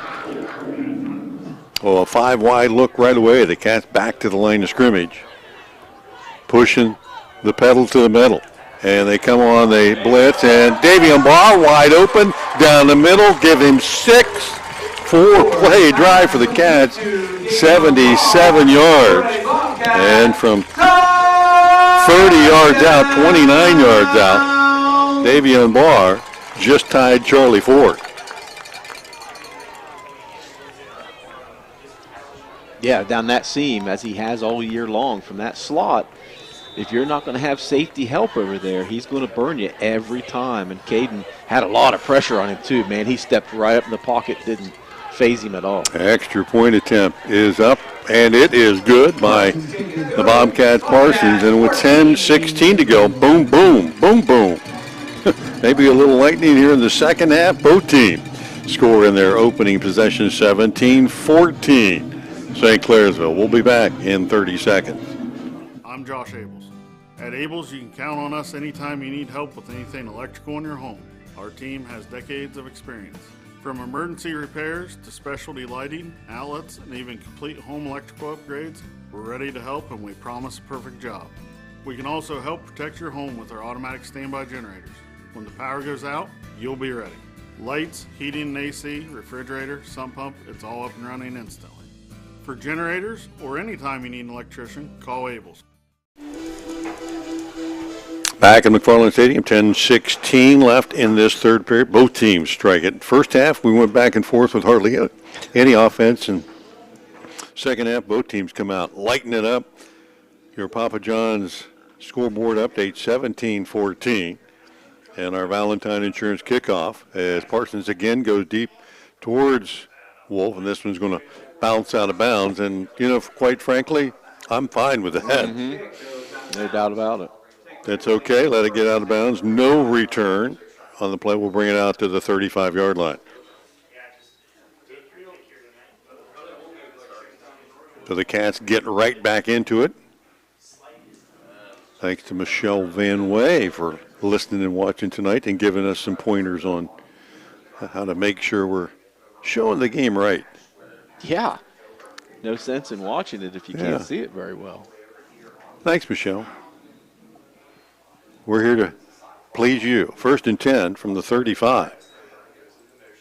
Vera off the right side to Walker. And again, Xander Caldwell. Walker has carried the ball a lot, and I think on just about 80% of them, Caldwell's one on the other end. Yeah, Caldwell continues to step up on defense. He's second on the team in tackles. Just right behind Bo Stotsberry. Yeah, well, after tonight, that might flip-flop a little bit. Caldwell working off the right outside backer spot tonight, and he's been right there all night. 3 wide to the left for St. C. 2nd and 6. Fake to Walker. Vera on the keeper off the right side. This time chased down. Bo Stotsberry along with Andy Ogle. Just short of the line again. 3rd down and 2. Big defensive play here for the Cats and for the St. C offense to try to keep this drive alive. Walker in the backfield with Vera. Westlake Thoburn wide to the left. And a wide flanker to the right as well. 9:06 and counting clock here in the 3rd.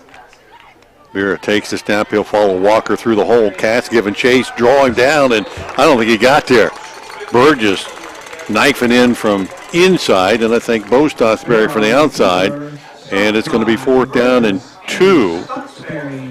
And the Devils now leading by, they'll call maybe 4th and a yard, and they'll have to deal with the decision on whether to go for it or punt it away. And it looks like offense staying on the field. Marcus Bush comes in as a blocking back. Leading by 3. St. Clairsville with a stack eye in the offense. And the handoff straight ahead, Walker, and he'll dive forward, and that's going to move the sticks. And Walker, as he's done all night long in short yardage situations, just throws his body through the line of scrimmage, and that will move the sticks, and St. Clairsville will retain possession. He does a great job of getting low to the ground, and when he gets close to that line to gain, he, like you said, he just launches his body forward. So 1st and 10. St. C moves the sticks once again. Their 9th first down of the night, and keep that clock alive. Under 8 to play here in the 3rd from their own 47. Power look again, and again Walker straight ahead. Little feint to the outside and then right back up the middle. And he'll gain a few before the Cats pile up on him. I don't remember too many plays tonight. Walker hasn't gained at least a yard or 2. Yeah, he has 0 negative plays tonight. Ogle on the stop for the Cats, hustles off as they make a line change. 2nd and 7. St. C showing no urgency here once again with the clock winding away. 7 minutes left here in the 3rd. Walker left side this time. A little shake, a little bake, and into the secondary where he tripped up by Myers. But that'll be enough to move the sticks again. And he was just one guy away from taking that one to the house. 18 rushes, 78 yards so far for Walker. Starting to close in on a little bit. Now Schoolcraft checks in at that deep spot. Gavin Schoolcraft, 5'11", 175-pound sophomore. He'll take it off the right side. Same play, just lower the shoulders and churn the legs. He'll run into a number of Bobcats. Mobilini on the bottom of that pile, Burgess on top of it, and Burgess a little slow to get up. I think he's just putting his shoe back on. No, that's what it was. Well, that would slow you down getting up. That would. Got about 4. As St. C just 3 yards, 4 yards, and a cloud of not dust, but rubber pellets. Rubber pellets. In today's day and age, that's what they are. What would Woody think today? Yeah. Hey, he'd like what they're doing right now. Right. Again, Schoolcraft again up the middle. This time left side. Check out Walker, who's back in, and not much there that time as he got a yard, maybe 2. Myers on the stop again for the Cats and brings up a 3rd and a long 4. Schoolcraft and Bush check out. Thoburn back in the ball game. And Walker stays in deep. Big play for the Cats defense. They've had them all night, it seems, in these third and manageable situations. At some point, they're going to get a negative play. Cambridge is going to have to step up and put some pressure on Here with Walker offset to his right side. Fakes it to him, steps back, fires it out in the right flat, has a man there. That's completed to Jawak. Yep. Yeah, I've got it. I'm getting closer. It's not easy to say. Yeah, I'm looking at all the different vowels in there. I need to buy a consonant. But he hauls it in, and the Cat did not cover the tight end well that time. And Jawak will have the first down at the Cambridge 27-yard line. 4th first down of the drive that started back at their own 35, and they've eaten up half of this period clock. 4 down territory.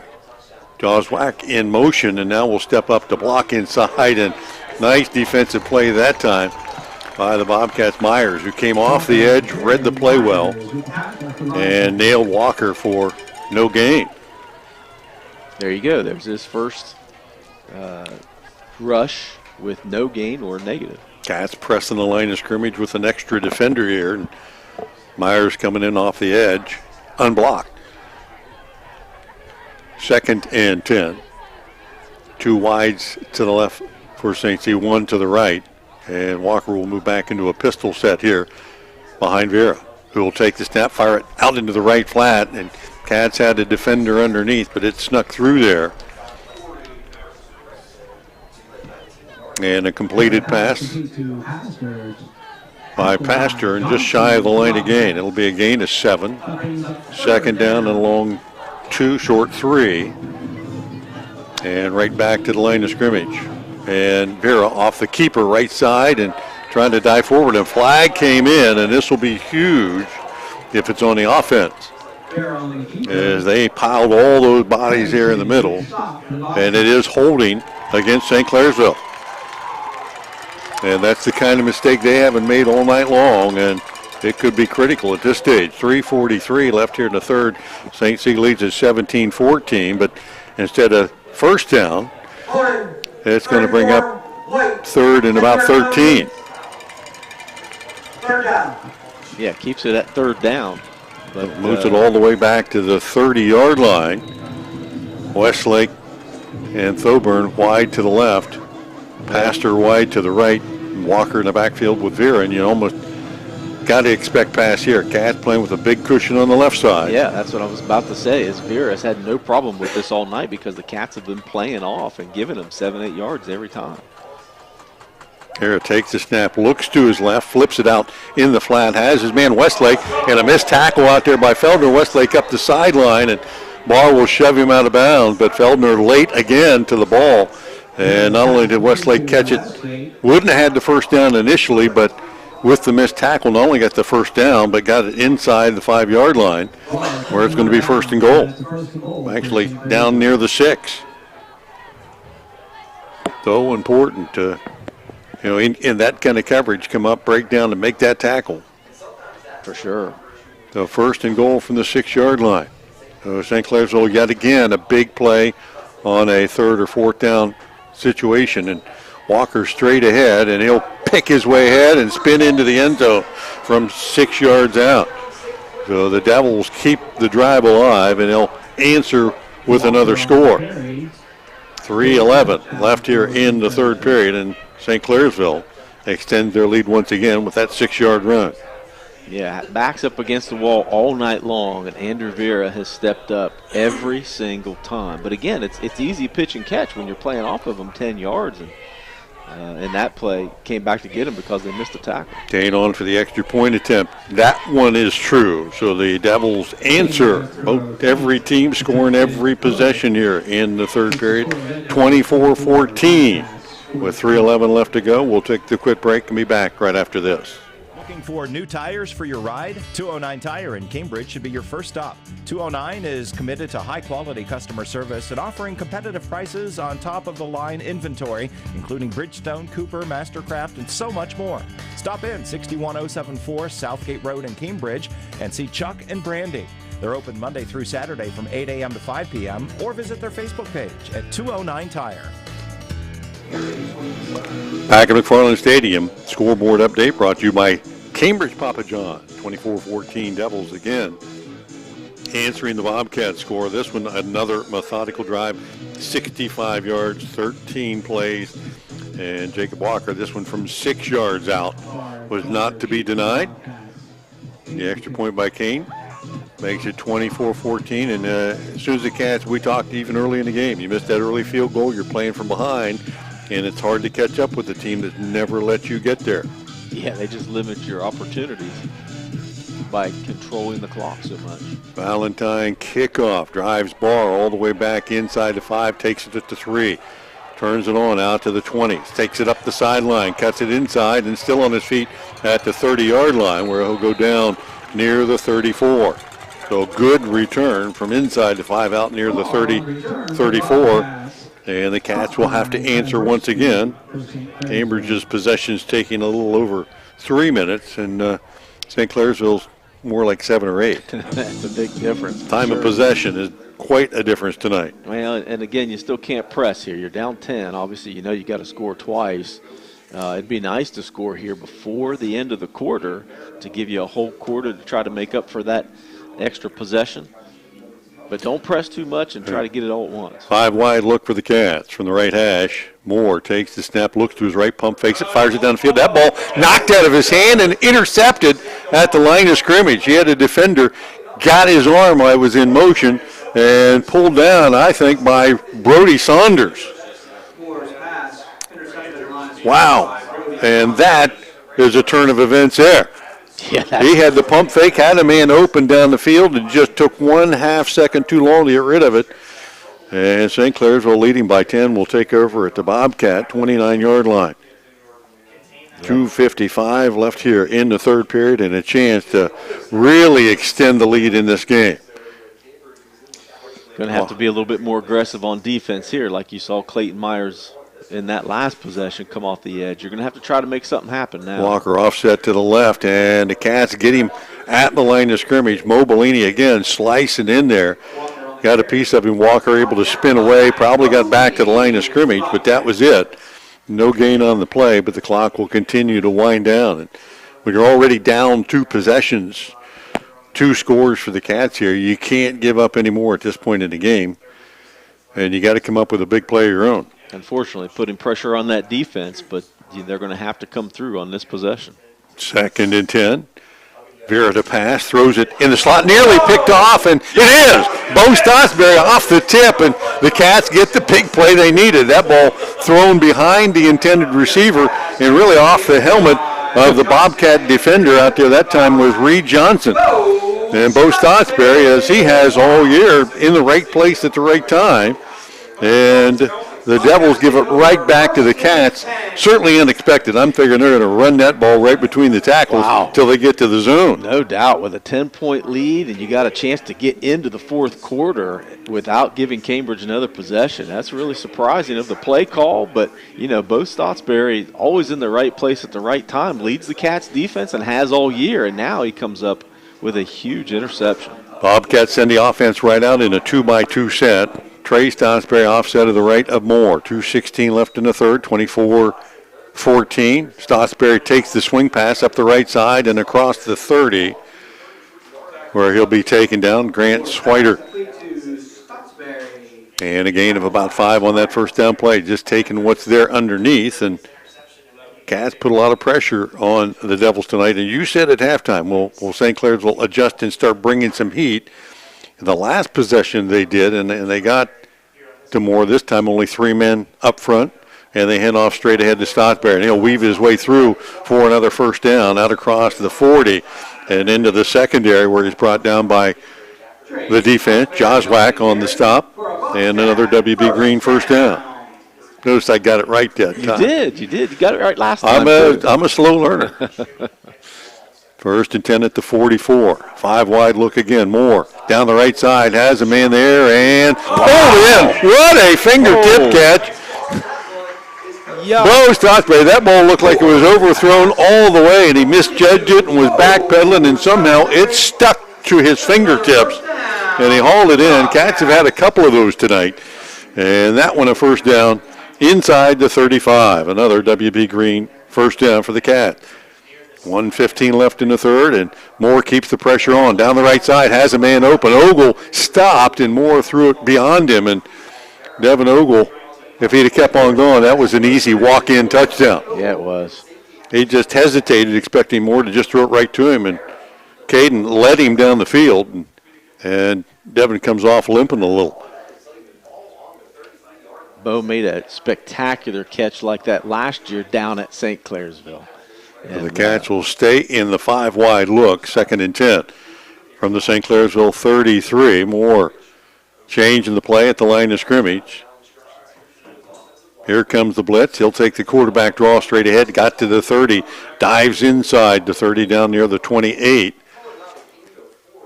Where he's stopped on the play by Brennan Stout. Got about 5. Makes it 3rd down or 4th down a little easier at this point now. Just 3rd and 5. Cambridge will stay the 3-by-2 look.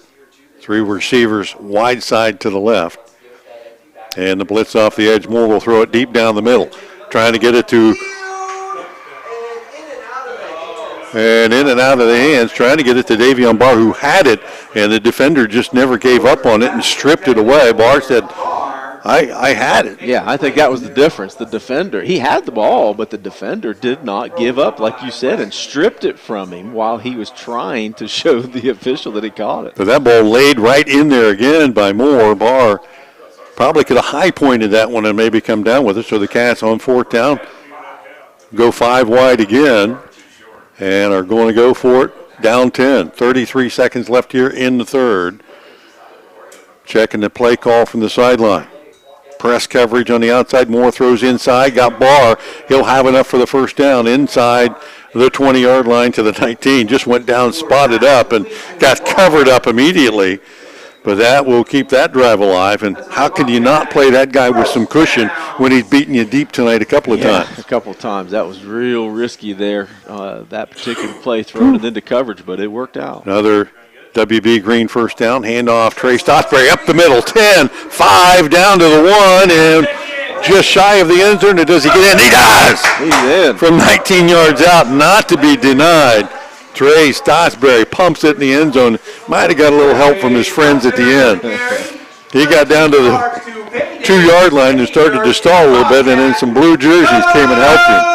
Yeah, great job by Trey. You see him running hard the entire way, and when he got contact, again, he covered the ball up, took 3 guys into the end zone with him. Again, had a little bit of help from behind from a couple of his buddies, but that was a nice, strong run by Stottsbury. Well, the Cats answer with just 6 seconds left here in the third. The extra point attempt is up and good. by Lucas Parsons, and the Cats hanging around. 24-21. St. C. We'll be back right after this. You're headed to work, and as you pull out, you notice your garage door has a broken spring, or a loose cable, a roller that's jumping the track, or some damage from your teenager who's still learning to drive. No worries. The professionals at Wayne Garage Door can provide quality service fast when you need it. And because you're busy, we make it easy to schedule a service call. Just go to waynedoor.com on your phone and request a visit from one of our skilled technicians. We'll get you on the schedule right away, and you'll experience peace of mind before you reach the office. Wayne Garage Door, service when you need it.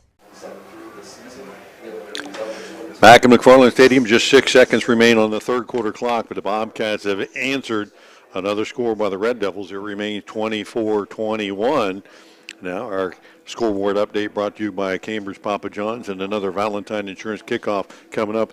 If you didn't think you got your money in the first half because there was too much defense, you got it in the second half. You're welcome. 24-21. Both teams have cranked it up a notch here in the second half. As another kick deep, heading for Wolf out at the 13. They'll bring it up the sideline to the 20, 25 across the 30. And the Cats will stack him up just over the 30-yard line. Gage Wolf on the return. David Acton with the stop for the Bobcats.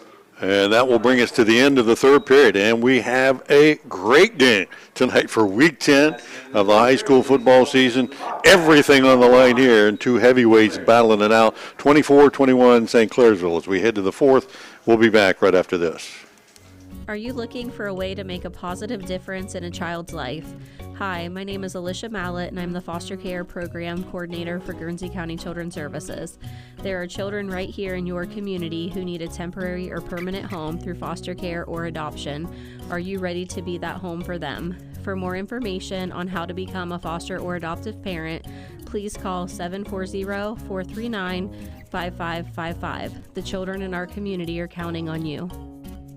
Now located at 16050 McConnellsville Road in Caldwell, Ohio.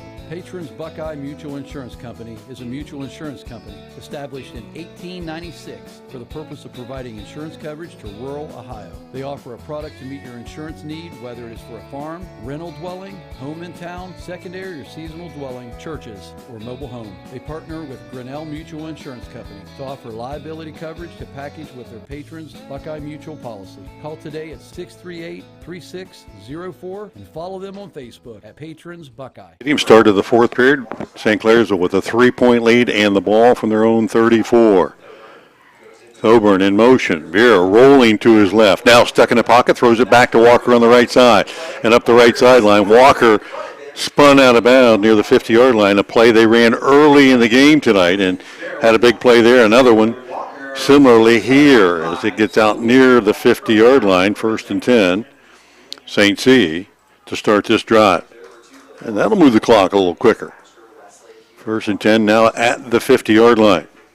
Walker with 2 receptions, 37 yards, and both of them was that exact play, as you said early in the first. Yeah, Vera sprints away and then turns and throws back. Little jailbreak back the other way. 1st and 10 from midfield. Vera, quick pass out in the left flat. That's completed to Thoburn. Cats come up and haul him down. No gain, maybe a loss on the play. And playing defense sparingly this year, but tonight stepping up. Is that Devin Ogle? Yeah, number 5. Playing a little defense tonight, huh? How about that?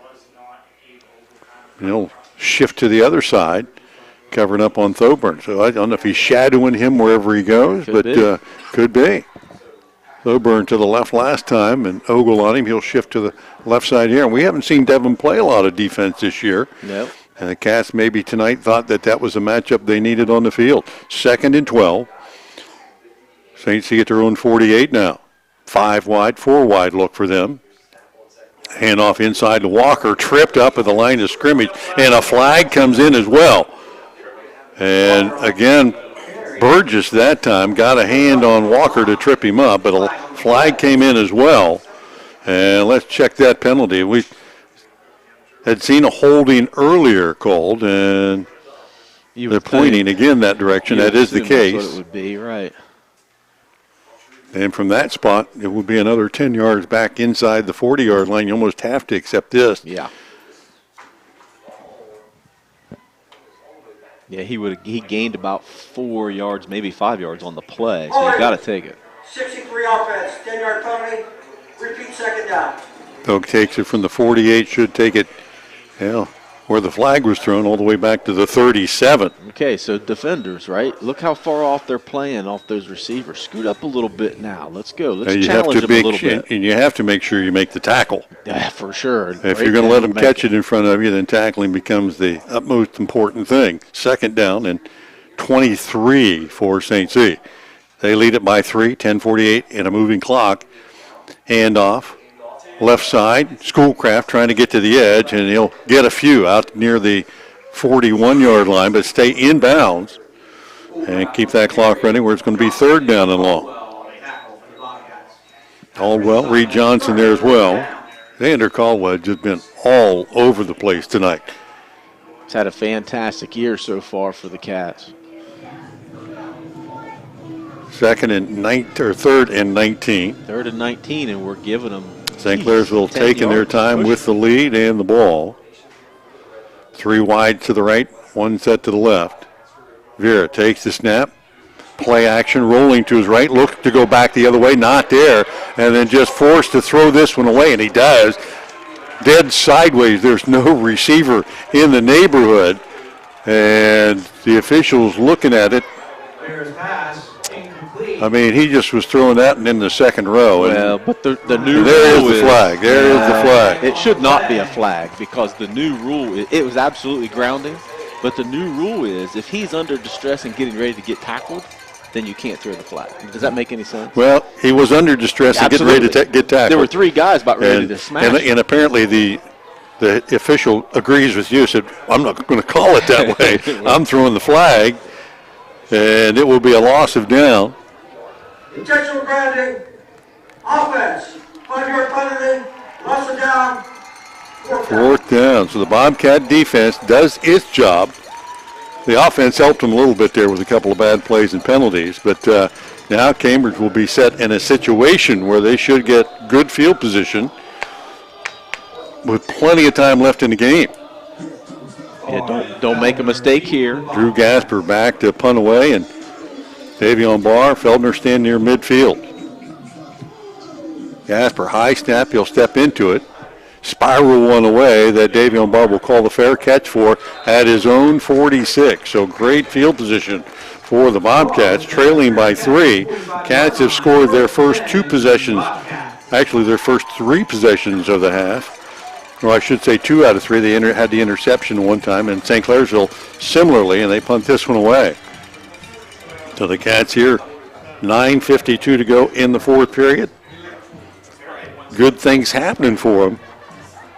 See if they can come out and reclaim the rhythm that they've had on offense here in this half. Yep, take advantage of it for sure. Still a lot of time left. Still 10 minutes to go here in St. Clairsville. Yeah, this isn't a do-or-die drive. No, absolutely not. Take your time. From your own 47-yard line. 3 wide to the left. Stotsberry offset behind Moore. And he'll get the swing pass up the right sideline, try to cut back, has the 50 and into St. C territory down to the 48, leaving a strew of St. C jerseys behind him as he cut in behind him. Got about 5 there. Cats keeping the defense honest by throwing underneath. And an official's timeout as there is an injured Red Devil on the play. So 9:30 remaining in the ball game, 24-21. St. Clairsville injury on the field. We'll take the break and come back right after this.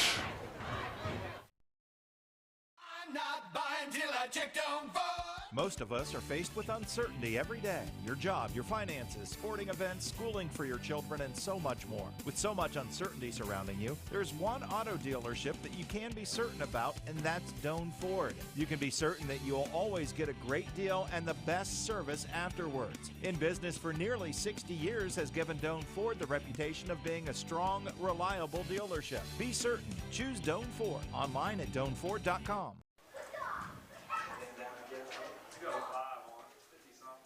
Back at McFarland Stadium, 9:30 remaining in the game. 24-21 St. Clairsville. An injured player being attended to on the 50-yard line, far side. Cats down 3, facing a 2nd and 5. And boy, what a second half of action. First half was primarily defense, although the offense has moved the ball. Wasn't a lot of points to show for it, but this second half, both teams have cranked it up a notch. There have been some big plays, big stops, amazing catches by receivers. A highlight reel in this game tonight. And you know, if you're going to have a Week 10 game that's going to be for a championship and a playoff berth, it should be a game like this. Yeah, a lot of fun to watch, especially, again, as you mentioned, the second half. And it's not that the defenses aren't playing well. It's the offenses are really taking advantage of some situations, other than the very first play of the second half there where Vera ran for 67 yards TD. The defense has not been playing horrible. Again, you're just looking at two pretty good offenses. Yeah, you're right. They are both in high gear tonight. 2nd and 5 for the Cats, who trail by 3 just across midfield. Tosbury stays in the backfield, 3-by-1 wide receiver set. Tosbury straight ahead and stacked at the line of scrimmage. He will lose a couple here. Nothing going on that time. Brennan Stout among defenders on the stop. So the Cats now faced with 3rd and 6. Made big plays all night long. They got another one here. As Moore rolls to his left, turns the shoulders. He'll lower those shoulders and take off. And he will push the pile forward down to about the 48. So once again, Cambridge faced with a 4th down situation with 8:46 left to go in the game, trailing by 3. And is this where you draw your line in the sand? You have to. I mean, you're down a score. Even though there's 8.5 left, St. Clairsville's proven they can use all 8 minutes to take the ball down the field if they want to. You have to go for it here. Devin Ogle, line to the left, 3 wide to the right. Moore takes it snap, he'll roll right, look down the field. Looking, still looking. Now flush back to the other way. He'll have to throw it in the right flat and has a man there and in and out of the hands. Owen Feldner coming back for the ball as Moore just ran out of space. He looked at reversing his field the other way, and the defense had him collared in. And the Cats are going to turn it over on downs, and that's going to give the Red Devils excellent field position with the lead and the ball. 8:18 left to go in the game. Yeah, that's a huge possession right there. Huge lost opportunity from Cambridge. And it looked to me, and I wasn't looking at all the wide receivers, like they were going a lot further downfield than just picking up the first down. Yeah, and that's been a pretty common theme this year. So from their own 48, the Devils trying to salt this one away, leading by 3. Couple of backs in the backfield. Wideouts each way. They'll hand it straight ahead to Walker. Stuffed in the line of scrimmage. Burgess stepping up and making a hit there. Have called his name a number of times tonight. That's a huge play by Chris Burgess, another one of those seniors for the Bobcats who got his opportunity this year and has made the most of it. And that one, stuff at the line of scrimmage. 3 of the last 4 rushes by Walker have been for no gain. Bobcat defense playing a little tighter to that line of scrimmage. Even the wideouts are getting less respect out there as Vera faces 2nd and 10. Clock continues to wind down, 7:40 and counting. Back to pass, Vera to the right flat and finds his man, and that's hauled in by Tyson Pastor, short of the line to make, but completed and certainly closer. Picked up about 7. And that's the play they've gone to all night when they've needed that 6 or 7 yards. It's just a little curl pass on the out. And 3rd and 3. So if you're St. Clairsville here and you don't pick it up on 3rd down, you punt it away and force the Bobcats to go a lengthy field, or you go for it. That's yet to be seen, see if they get it. 3rd and short. Bobcats pressing the line. Walker straight ahead. Hit in the hole and driven backwards. Check that Schoolcraft there. And they do not have him making the line that he needed. So it will be 4th and a yard. And St. Clairsville showing no signs of a special team play coming on the field. 4th and a yard from the Cambridge 43-yard line. Big play here. No doubt. Geez, wow. Cats have been meeting running backs in the hole all night long. Vera with Schoolcraft and Walker in the backfield now. 6:19 and counting out of the gun. And Vera takes the snap. He'll follow a blocker off the left side, and he'll have the first down, not by a lot, but Trey Stotsberry stepped up on him. Bo Stotsberry there, but it will be enough down to the 40-yard line to keep the drive alive, and more importantly, keeping that clock moving. There on the keeper. Yeah, that was worst case scenario there for Cambridge to be able to not only just give up the first down, but the key is they're losing precious time now. Tick, tick here. And again, St. Clairsville can use that entire 8 minutes. Bobcats have all 3 timeouts remaining, but you got to get a stop to make those effective. Unbalanced left side. They'll come back right side to Walker, and he'll pick his way forward. Diving for a couple. Trey Stotsberry tripped him up. A couple of guys jumped on top. A gain of 4. Walker will check out Schoolcraft in at the tailback spot. 5:20 and counting. St. Clairsville trying to salt this one away with a 3-point lead, 24-21. Second, call it 6 from the 36. Slot to the right, Schoolcraft. Offset to the right side. And movement up front. And who was the movement on? That would be on the white team. So a running back in motion. Did a lineman move as well? Yeah. Vera was trying to say that it was on the defense. And the tight end jumps. Yeah. Okay, defensively, here's your opportunity now. This is it. All right, you got it back to second and long. Do not give up a big play and force them into a punting situation. Clock wound back into play. Under 5 to play. Back at the 41-yard line now, 2nd and 11. Schoolcraft offset to the right of Vera. And he'll take the handoff left side, tries to get to the edge, got to the corner, 40, 35, down the sideline. Schoolcraft in foot race to the end zone, and he'll win from 41 yards out. Schoolcraft broke a couple of tackles and went all the way to the house. And the Devils extend their lead once again with 4:29 to go. And just when you think this thing could get a little bit more interesting, it does. It does, for sure. I thought there was going to be a holding call out there on that outside because it looked like they had pinned that defensive end long enough for Schoolcraft to get around him, but no flag. No flag on the edge.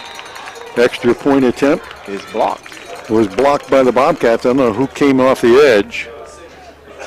That could be a big play there. 30-21, Red Devils with 4:28 left. We'll be back right after this. In today's marketplace, you have many choices for insurance. WB Green Insurance, a representative of Westfield Insurance, is committed to providing you with excellent coverage for your home and auto at a fair and competitive price. Westfield has been in the neighborhood for over 150 years, providing peace of mind and quality insurance products through independent insurance professionals.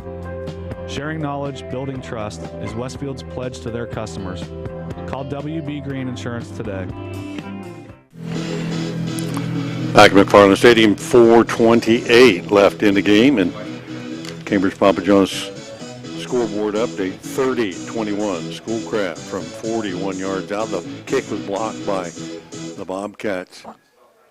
Reed Johnson, I think, wasn't it? That's what the PA announcer Well, if he's right. said. Well, John's never wrong, right? Hadn't been wrong in the last 30 seconds. 4:28 left. Cats now find themselves down 9. 2 scores still. All 3 timeouts left, but they've got a little bit more urgency in their task. Squib kick through the front line of guys, and it's like Quillen jumped on that for the Bobcats. Cody Quillen to that Valentine Insurance kickoff.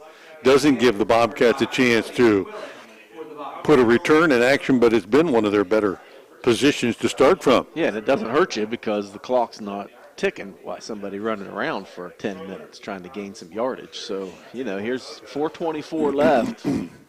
Cats do have to score quick because they got to get 2 scores. So look for a Davion Barr long ball here at some point. 5 wide look, 4 by 1. 4 to the left side. They've only got 3 guys defending them.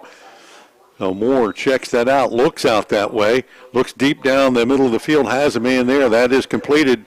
Caldwell hauls it in at the 45. That will stop the clock to move the sticks for another WB Green first down. The Bobcats will hustle back to the line, and again, another different look formation-wide, and everybody was running verticals. Yeah, and they're going to start getting some more pressure on Caden here. They're rushing 4, so he's going to have to pay attention to that. 2 by 3, now 1 by 4 again as the Cats go 4 wide to the right. Moore looks back to his left, little stop and go that way, nobody there, back across the middle, and he throws it to Stotsberry. Trey will make a diving catch for about a 5-yard gain at the 50, but that keeps the clock winding, 3:45 and counting. Cats will hustle back to the line of scrimmage. Moore with a 2 by 3 look this time. Back to the left, fires it to the sideline, gets it to Ogle, and he'll catch it, and did not step out of bounds. Tried to fight for yardage, and instead of just taking the yards and getting out of bounds, he did get forward for the first down, but they will rewind the clock. Another WB Green first down. Thought he could maybe slip out of that tackle. Cats stay 2 by 3 again. Moore checks sideline, and he'll go down, ball loose on the ground, and the Devils come up with it. And then a late flag, certainly an unsportsmanlike call there, as Joswack came up with the strip sack. And Moore getting up slowly there, and the Devils come up with a loose ball. And the officials, I don't know if the officials actually saw the late hit because they were going after the fumble call. Well, I don't see any flags on the field. Did you see one? Yeah, I didn't see a flag, but I certainly saw the hit well after the play. As one of the Cambridge players in frustration going after Joswack. So the Bobcats will turn it over there, and the Devils shouldn't have much trouble here running this one out. Well, as we said, that pressure was going to get to him. He had to recognize that they were going to come after the ball. Standing there and pump faking and trying to do a lot of different things is going to hurt you because they're starting to come after you a little bit more. 9-point lead, 30-21. Well, and you're looking deeper down the field instead again, just taking what you can quickly and getting out of bounds. Cats were looking for a big strike. The Devils will come out in the power look again, straight ahead. Walker up the middle will lower his shoulders as he's done all night long. He's got to be closing in on that 100-yard mark, don't you think? 95 is 95 right there. Drive that they are starting at their own 37, and the clock winding under 3 minutes here. Bobcats get a stop here, would have to call a timeout to try to at least preserve some time for them if they should get it back. Checking the wristband, 2nd and 5. A little motion up front by Bush. Hand off to Walker left side. He'll get close to the line to gain. See where they mark him actually as he got across the 45 near the 47. And I think just short of what they needed. I think they're going to give it to him. No, they did move it there. It didn't look like it was there until they put the ball back on the ground. So a 1st and 10, 2:20 to go, and St. Clairsville going to start watching the play clock here. Well, you'd assume that Cambridge would have just taken a timeout there as soon as that play was over, first down or not. You got to have 3 stops here. Right, you're going to have to stop the clock at some point. Joswack in motion, and now a timeout. St. Clairsville will stop the clock with 1:59 to go. We'll take it as well. You're listening to high school football, Week 10 on WILE 97.7. We'll be back right after this. In your time of need, will you be happy with your cut-rate car insurance? Will you have the coverages you need? Valentine Insurance is dedicated to protecting you and your family when you need it. As an independent insurance agency, we have partnered with many reputable insurance companies who even have local claims adjusters to provide you with unbeatable service. Are you going to trust a talking lizard to help you with your claim? Really? Don't let this happen to you. Trust the professionals at Valentine Insurance. Call 994-1776. Back in McFarland Stadium, fourth quarter action, 1:59 left in the game. St. Clairsville facing a 1st and 10 from their own 47, but they enjoy a 9-point lead, 30-21. Cats still with 3 timeouts, but they need more than that. They need to stop and then some magic. Well, stop and those 3 timeouts or 6 timeouts, maybe that, or 5. Maybe St. Clairsville will give them their last 2. No, they used one already. That's what I mean. Joswack in motion. They hand off Walker trying to get to the edge, got to the outside, but stayed in bounds. Smart play there. As Walker goes down just inside the sideline and got about 7 or 8. Xander Caldwell on the stop yet again. I don't know if you're keeping individual tackles tonight or not. I know you don't keep a lot of things over there, so you probably are. I do not keep tackles. But I'm just in my head counting how many times we've called Xander's name tonight, and that's been quite a few. I know early in the season he was one of our players of the game because of a defensive game he had, and he's had another big one tonight. Not a lot of stops for loss, but he's had a lot of big plays. And the Cats need a couple out of him right here. 1:50 remains in the game. 30-21, they trail the Devils. Yeah, the only way you're going to get back into this is if you strip the ball. I mean, because they're, even if you get the ball back, that's going to be really tough to score twice with 1:50 to go. So a turnover is the only way, and of course they're not going to throw the ball. So you're going to have to start stripping it. You don't expect them to do anything risky. However, we said that earlier tonight, and they threw the interception off a guy's helmet. I wouldn't expect the ball to get in the air any more than the snap back to the quarterback. Right. And it is 2nd and about 4. And there is the snap and the handoff straight ahead to Walker, left side. Bo Stotsberry stepped up and took him on, but Walker is just constantly squirming and wiggling and twisting and turning, and he did again there. Even after first contact. Yeah. Got enough to move the sticks again, and the Devils now have picked up a couple of first downs in crunch time when they need them.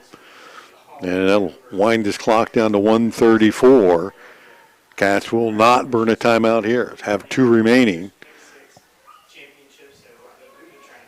And 12 on the play clock. Schoolcraft in at the tailback spot. He's just a sophomore, and he looks pretty good, doesn't he?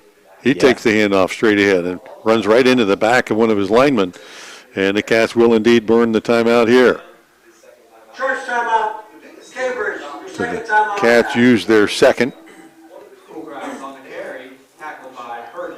1:11 remains in the game. And, of course, in our post game, we'll talk about a lot of what happened and transpired throughout the game, but we'll also take a glimpse ahead to next week. Both these teams will be in the postseason.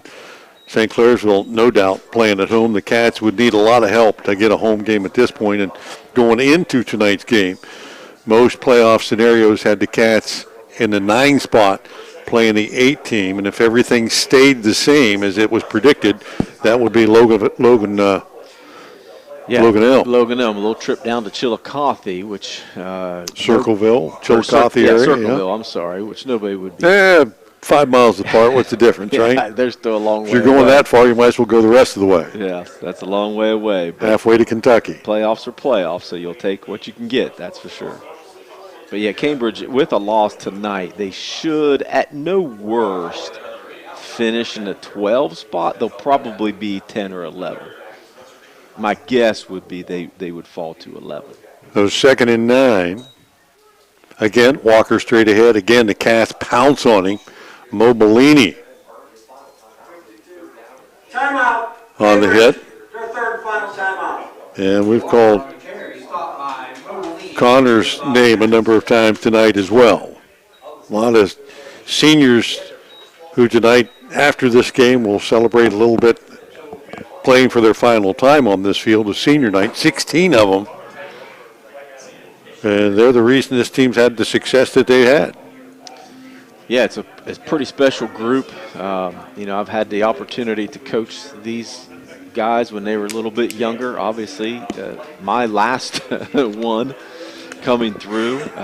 It's been a special group for sure, and a 7-win season so far this season, and they haven't had a losing season since they've been in high school. So, with some of the scheduling that Cambridge had earlier on in their career, that's saying a lot.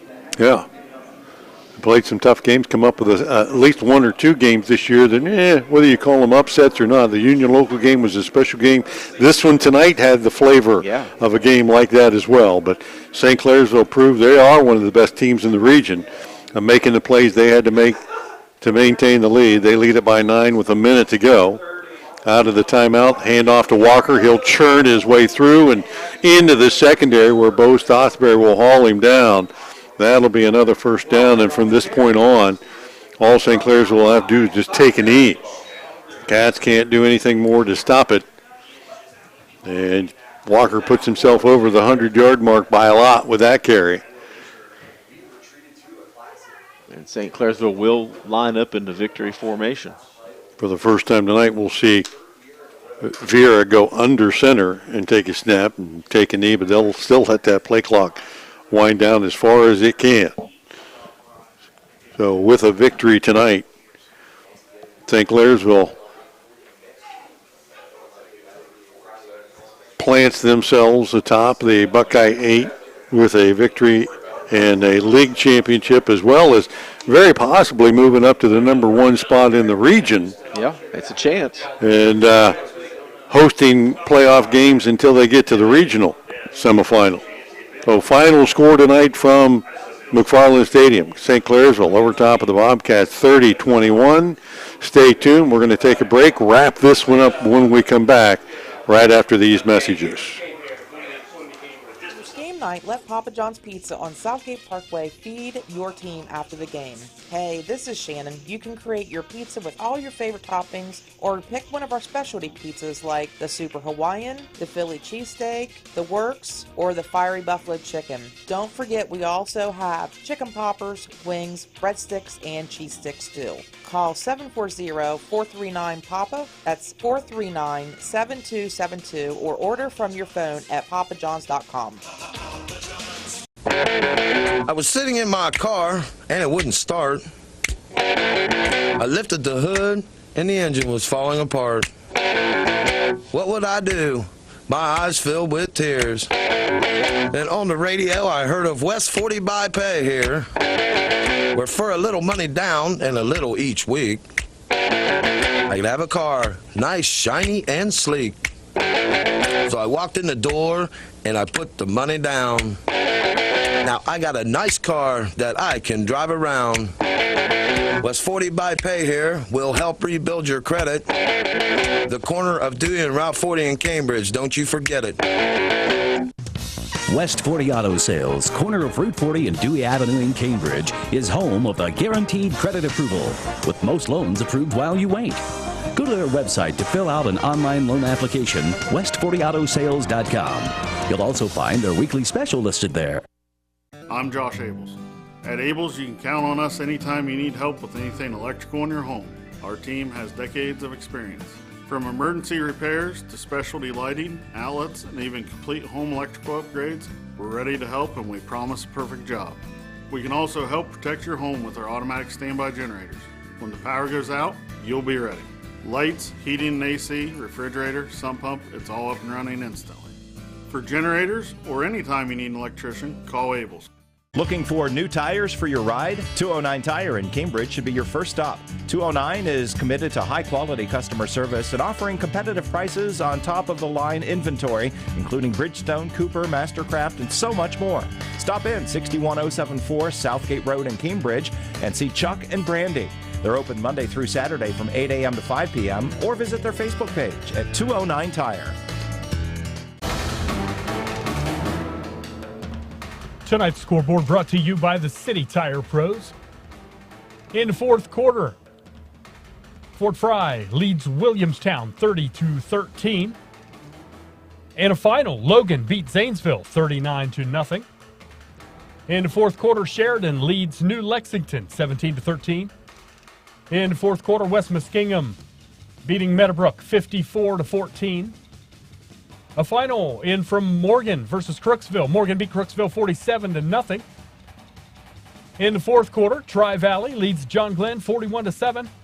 Caldwell leading Shenandoah in the fourth quarter, 21-18. And St. Clairsville ahead of Cambridge in the fourth quarter, 24-21. And that's your City Tire Pros scoreboard. Back at McFarland night, McFarland Stadium for senior night, 30-21. The seniors don't go out with a victory tonight at home, but certainly look ahead to the playoffs and next week. But playing one of the top teams in the region and taking them right to the wire, the Cats battling back and forth with St. Clairsville. The Devils took the early lead tonight. Jacob Walker from 5 yards out. Cambridge responded. Davion Barr with a 4-yard reception in the corner of the end zone made it 7-7. A late field goal in the first half gave the Devils a 10-7 lead at the halftime, and they came out the third period on fire again. Andrew Rivera, a 67-yard run, extended the lead to 17-7. The Bobcats answered right back. Cade Moore finding Davion Barr from 29 yards out for a record-setting touchdown, tying Charlie Ford on the season and extending his career touchdown record. But then the Devils on fire again. They responded. Walker from 6 yards out, a 65-yard, 13-play drive. Cambridge would come right back. Trey Stotsberry from 19 yards out was not to be denied the end zone and made it a 3-point game before a 41-yard run by Schoolcraft at the 4:28 mark made it 30-21. The extra point was blocked, but the Cats could not mount another drive to finish this one up. Couldn't get the ball back from the Devils, and the final score tonight, 30-21. The Cats finished the regular season at 7-3. St. Clairsville, a hard-fought 8-2 record as they head to postseason play, and we're looking at different scores and where the Cats might be next week, and all of that really doesn't matter as they get ready to, celebrate a little on the field. But, we'll wrap things up here, too, with a couple of things. We have our normal post-game stuff, our play of the game and drive of the game and post-game report brought to you by Doan Ford. But a lot of big plays made tonight by the Bobcats. My goodness, some special catches and runs and big defensive plays. We saw, for them to come out against a team of this caliber, I think St. Clairsville was actually predicted to win by like 25. Yeah. And Cats had them on the ropes here for a while but couldn't finish. Yeah, they had their opportunities, no doubt about it. Cambridge was in the game from start to finish. It was a well-played game really by both teams. Got a little sloppy as things started to speed up there in the second half. But Cambridge certainly was in the game and, something to build upon. Offensively, Cambridge moved the ball up and down the field, running and throwing. Trey Stotsberry, 94 yards on the ground with that touchdown, as you mentioned. And, Cade Moore, another pretty good night, 256 yards, 20 of 30 with 2 scores. But he did have a couple fumbles there and then that one interception, too. So, the turnover battle certainly was won by St. Clairsville. And ultimately, that ended up being the difference in the game. Yeah, one of the big drives of the night, and every week a drive of the game sponsored by patrons Buckeye Mutual Insurance Company, finished in a touchdown for the Bobcats, their first score of the night. Davion Barr from 4 yards out, but it was an 8-play, 57-yard drive, and if we have that touchdown, we'll take a look at the replay. We don't have that touchdown, so we're not going to do replays tonight. But you can replay it in your mind, and actually, if you're, watching at home, you'll be able to go back online later and catch this online as we'll post it at our station or yourradioplace.com. But that was a big play. Of course, the play of the game, there were a lot of key scores, and of course, another Barr touchdown was a key play with 29 yards out from Moore early third period to stay pace to pace. The St. Clairsville came out, scored on the big play. The Cats need to get back into it and come right back on the next drive. And with that touchdown, Davion Barr ties Charlie Ford and sets a new record as well. So, yeah, hey, look, Davion had another good game. He only had 6 catches for 87 yards, but he did have 2 scores passing. Trent Valentine for career. He was tied coming into the game. Tied Charlie Ford in the season. And in a season has now tied Charlie Ford. So with at least one more game to go. And with that, Davion Barr will be our player of the game, sponsored by Plus One Pizza in Cambridge, Caldwell, Byesville. Featuring signature pizzas, full Italian menu. Visit plusonepizza.com as you watch the seniors take their final walk, the players, cheerleaders, band members.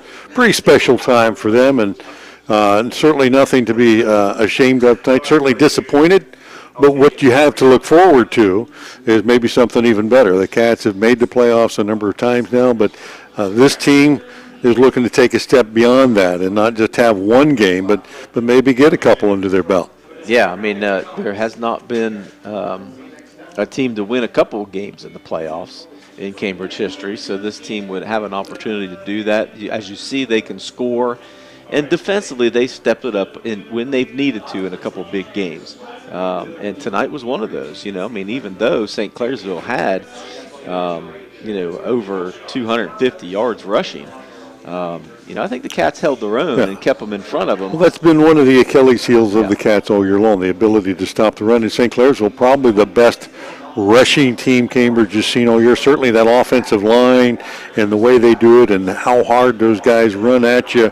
And I thought they came up with some big plays tonight. But when you get down, 10 points and you have to come up with stops, Cats made a couple tonight.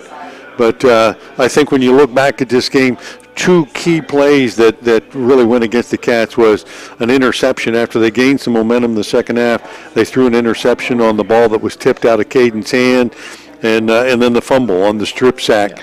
If the Cats offense couldn't be stopped by St. Clairsville tonight, the only thing that stopped them was either themselves or those penalties or turnovers in those cases. Yeah, turnovers, 3 of them in a game is most of the time not going to be a good recipe for success. Penalty-wise, you mentioned Cambridge only had 3 penalties on the night, which is great. Yeah. But, the turnovers. That's a step in the right direction. That is for sure, but you can't give a good team like St. Clairsville extra turnovers. And you got to be thinking that no matter who Cambridge plays in that first round of the playoffs, and where that game happens to be, the team they're going to play isn't as good as the team they played tonight. You wouldn't think so, but that certainly isn't the mentality you need to have going into it. That is true. Your back's up against the wall, and you're the lower seed. I mean, you're the underdog, so you got to come in scratching and clawing and do everything you can to get to that second round. Most of the projections have the Cats playing Logan Elm next week on the road. That's not official, won't be till sometime late tomorrow, but when we have all the news, we'll give you the news, and certainly we hope to be there with the call as well. Tonight's final score, once again, 30-21. Red Devils on top of the Bobcats. Want to thank all of our sponsors and all of those that have listened to us throughout the season, and the guys that did the work here tonight. Cooper Klovichuk, Brandon Hickman, Blake Cryer down on the field with the camera, and certainly you, JV, sacrificing your time to hang out with me up here rather than being down on the sidelines.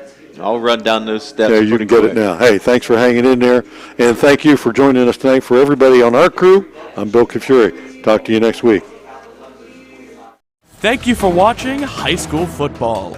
Today's game is brought to you by Doan Ford, Patrons Buckeye Mutual Insurance, WB Green, West 40 Auto Sales, Southeastern Med, Abels, Valentine Insurance, AMG Vanadium, Wayne Garage Door, Papa John's Pizza, 209 Tire, and Guernsey County Children's Services.